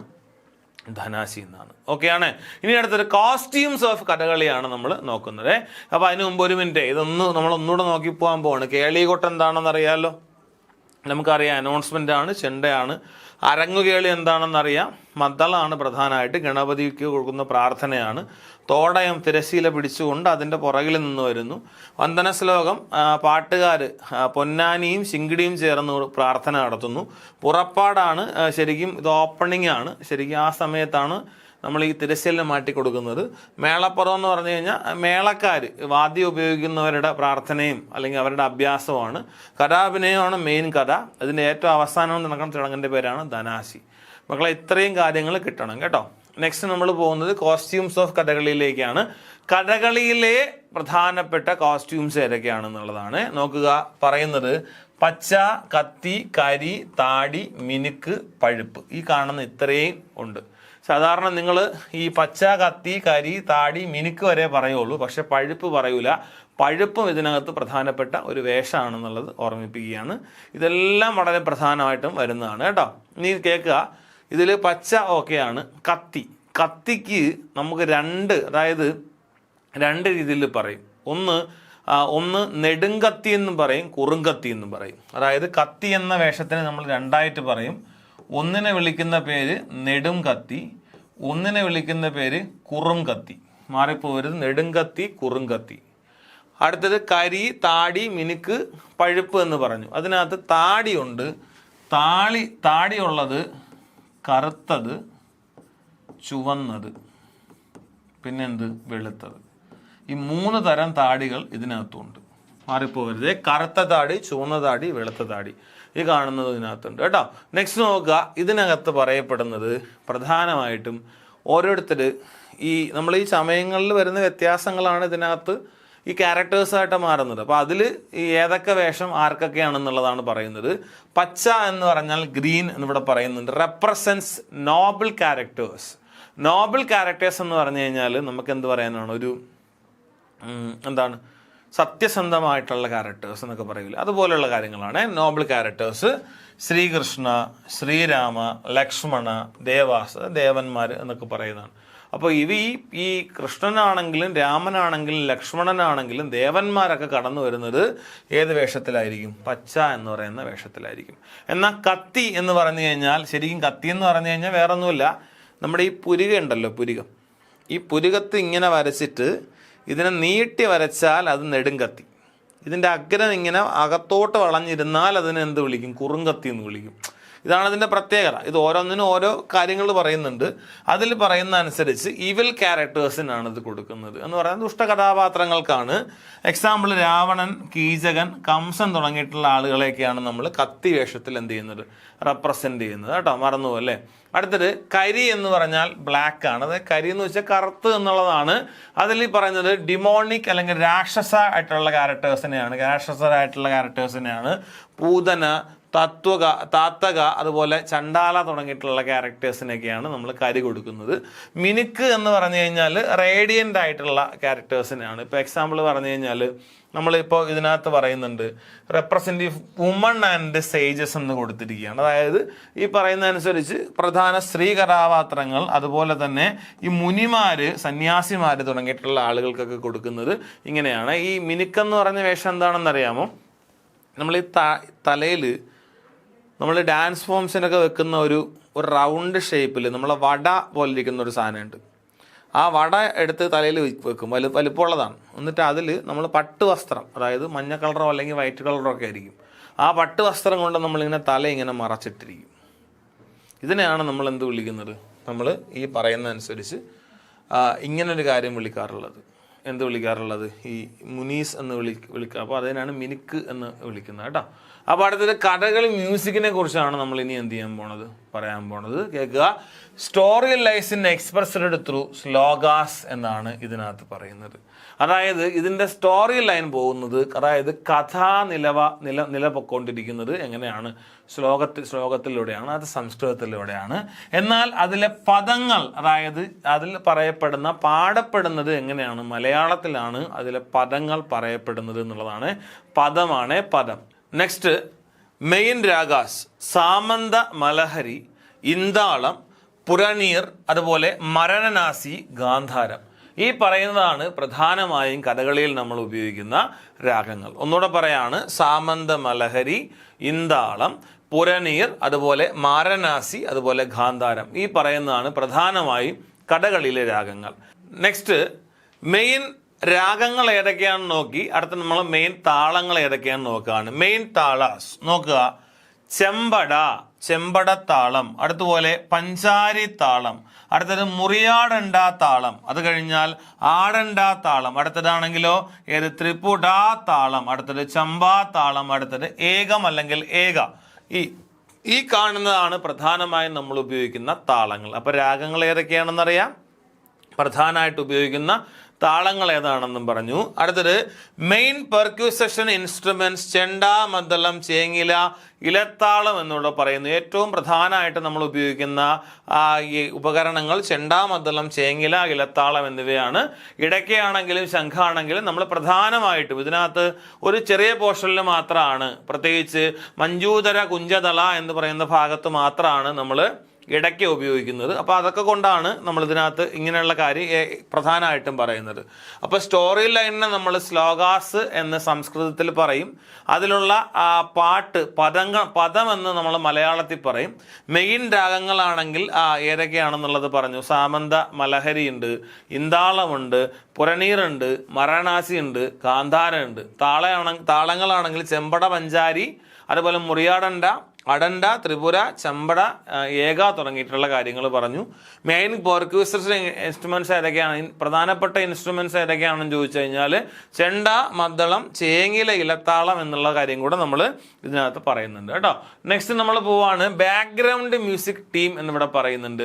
ബാക്ക്ഗ്രൗണ്ട് മ്യൂസിക് ടീമിനെ നമ്മൾ പറയാൻ 2 വോക്കലിസ്റ്റ് ആൻഡ് പെർക്യൂഷനിസ്റ്റ് എന്ന് പറയുന്നുണ്ട്. അതായത് ഇവിടെ പറയുന്ന അനുസരിച്ച് 2 പേരാണ് പാടാനുള്ളത്. പിന്നെ ബാക്കിയുള്ളവർ ആരാണ്, താളവുമായി ബന്ധപ്പെട്ട അല്ലെങ്കിൽ വാദ്യവുമായി ബന്ധപ്പെട്ട ആളുകളാണ്. അതിൽ മെയിൻ വോക്കലിസ്റ്റിനെ നമ്മൾ വിളിക്കുന്ന പേരെന്താണ്, പൊന്നാനി എന്നാണ് വിളിക്കുന്നത്. സെക്കൻഡ് വോക്കലിസ്റ്റിനെ വിളിക്കുന്ന പേര് ശിങ്കിടി എന്നാണ്. പൊന്നാനിയുടെ സഹായിയാണ് ആര്, ഇവിടെ പറയുന്ന ശിങ്കിടി എന്നുള്ളത് ഓൾറെഡി ക്ലാസ്സിൽ പറഞ്ഞതാണ്. ശിങ്കിടി ആൾസോ പ്ലേസ് ദ ഇലത്താളം എന്നിവിടെ പറയുന്നുണ്ട്. ഇലത്താളം എന്ന് വെച്ചാൽ കയ്യിലൊരു ഇലത്താളം ഇരിപ്പുണ്ടാവും. ആ ഇലത്താളം വെച്ചിട്ട് അതിങ്ങനെ കൊട്ടിയായിരിക്കും എന്ത് ചെയ്യുന്നത്, രണ്ടാമത്തെ ആള് പാടുന്നത് എന്നുള്ളത് മനസ്സിലാക്കുക. അപ്പൊ ഇതാണ് നമ്മളിവിടെ പറയുന്നത്. പൊന്നാനി ഉണ്ട്, ശിങ്കിടി ഉണ്ട്. ശിങ്കിടി ആൾസോ പ്ലേസ് ഇലത്താളം എന്ന് പറയാണ്. Chengila is played by the Ponnani singer എന്ന് പറയുന്നത്. അതായത് ആദ്യത്തെ ആള് പ്ലേ ചെയ്യുന്നത് ചേങ്ങിലയാണ്, രണ്ടാമത്തെ ആൾ ഇലത്താളമായിരിക്കും എന്ത് ചെയ്യുന്നത്, ഈ ചെയ്യുന്നത്. അപ്പം മറന്നുകൊണ്ട് ബാക്ക്ഗ്രൗണ്ട് മ്യൂസിക് ടീമിൽ ഉൾപ്പെടുന്നത് നമ്മൾ പറഞ്ഞു പൊന്നാനി ശിങ്കിടിയുമാണ്. ഇലത്താളം ശിങ്കിടിയും അതുപോലെ ചേങ്ങില പൊന്നാനിയുമാണ് പ്ലേ ചെയ്യുന്നത് എന്നുള്ളത് എന്ത് ചെയ്തു, പറഞ്ഞു കേട്ടോ. നെക്സ്റ്റ് ഫേമസ് കഥകളി മ്യൂസീഷ്യൻസിനെ കുറിച്ചാണ്. അതായത് പ്രധാനപ്പെട്ട കഥകളി സംഗീതജ്ഞരെ കുറിച്ചാണ് നമ്മൾ ക്ലാസ്സിൽ ഇനി പഠിക്കാൻ പോകുന്നത്. നോക്കാമല്ലോ. ഒന്ന് കലാമണ്ഡലം ഹൈദരാലിയാണ് ഒന്നാമത്തെ ആള്, കലാമണ്ഡലം ഹൈദരലി. അടുത്ത രണ്ടാമത്തെ ആള് കലാമണ്ഡലം കൃഷ്ണൻകുട്ടിയാണ്. രണ്ടാമത്തെ ആളുടെ പേര് കലാമണ്ഡലം കൃഷ്ണൻകുട്ടി. ഏറ്റവും കൂടുതൽ ചോദ്യം വന്നിട്ടുള്ളത് കലാമണ്ഡലം ഹൈദരാലിയെ കുറിച്ചാണ്. കലാമണ്ഡലം നീലകണ്ഠൻ നമ്പീശൻ, അടുത്ത ആളുടെ പേരാണ് കലാമണ്ഡലം നീലകണ്ഠൻ നമ്പീശൻ എന്നുള്ളതാണ്. അപ്പോൾ ഇത് നമ്മൾ ഓൾറെഡി പറയുന്നു. ഈ 3 പേരുടെ പേരുകൾ ഒന്ന് എടുത്ത് പഠിക്കണം. കലാമണ്ഡലം ഹൈദരലി, കലാമണ്ഡലം കൃഷ്ണൻകുട്ടി, കലാമണ്ഡലം നീലകണ്ഠൻ നമ്പീശൻ. അതിൽ ഏറ്റവും കൂടുതൽ ചോദിച്ചിട്ടുള്ളത് കലാമണ്ഡലം ഹൈദരലിയാണ്. കാരണം കലാമണ്ഡലം ഹൈദരലി ഏത് മേഖലയായിട്ട് ബന്ധപ്പെട്ടിരിക്കുന്നു. കഥകളി എന്ന് മാത്രം പറഞ്ഞാൽ പോരെ, കഥകളി സംഗീതം എന്ന് പറയണം. അത് മാത്രമല്ല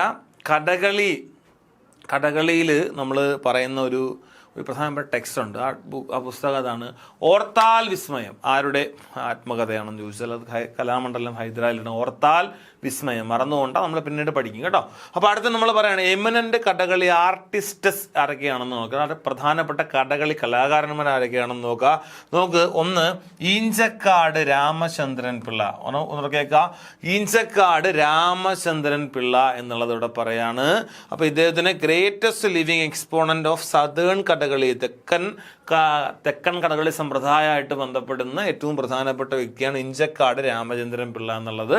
അടുത്തത് ചവറ പാറക്കുട്ടിയമ്മ. കേൾക്കുക, അടുത്ത പേരാണ് ചവറ പാറക്കുട്ടിയമ്മ. വളരെ അറിയപ്പെടുന്ന ഒരു കഥകളി പെർഫോമർ ആണെന്നുള്ളത് എടുത്ത് പറയാണ്.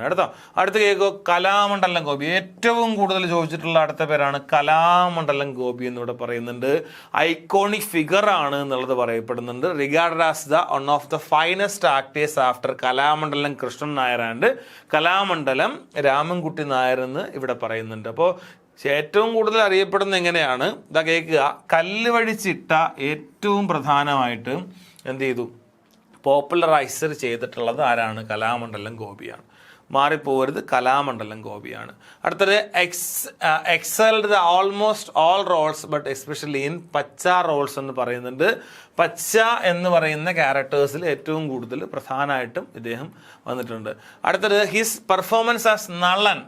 എന്താ നോക്കുക, Nalan alongside Kottakkal Sivaraman's Damayanti is legendary എന്നിവിടെ പറയുന്നത്. നളനും ദമയന്തി ആണല്ലോ, അതിൽ പറയുന്നതനുസരിച്ച് അവരുടെ പെർഫോമൻസ് വെച്ച് നോക്കുമ്പോൾ കോട്ടക്കൽ ശിവരാമൻസ് ദമയന്തി ഈസ് ലെജൻഡറി എന്ന് പറയും. അപ്പോൾ രണ്ടുപേരുടെ ചേർന്ന് എന്ത് ചെയ്തിട്ടുണ്ട്, നല്ല കാര്യമായിട്ട് ഈ മേഖലയിൽ കുറച്ച് മാറ്റങ്ങൾ കൊണ്ടുവന്നിട്ടുണ്ട്. അപ്പോൾ ഇവിടെ പറയുന്നതനുസരിച്ച് നമ്മൾ കേൾക്കുന്ന ഒരാളിൻ്റെ പേര് ഈഞ്ചക്കാട് രാമചന്ദ്രൻ പിള്ള പറയുന്നുണ്ട്, ചവറ പാറക്കുട്ടിയമ്മ, കലാമണ്ഡലം ഗോപി, അതുപോലെ നമ്മൾ നെക്സ്റ്റ് പറഞ്ഞ ആളിൻ്റെ പേര് നോക്കുക, ഇവിടെ പറയുന്നുണ്ട് നളൻ എന്ന് പറയുന്നുണ്ട്. നളൻ ചേർത്ത് പറയുന്നതാണ് കോട്ടക്കൽ ശിവരാമൻ്റെ ദമയന്തിയെ കുറിച്ചും പറയുന്നുണ്ട്.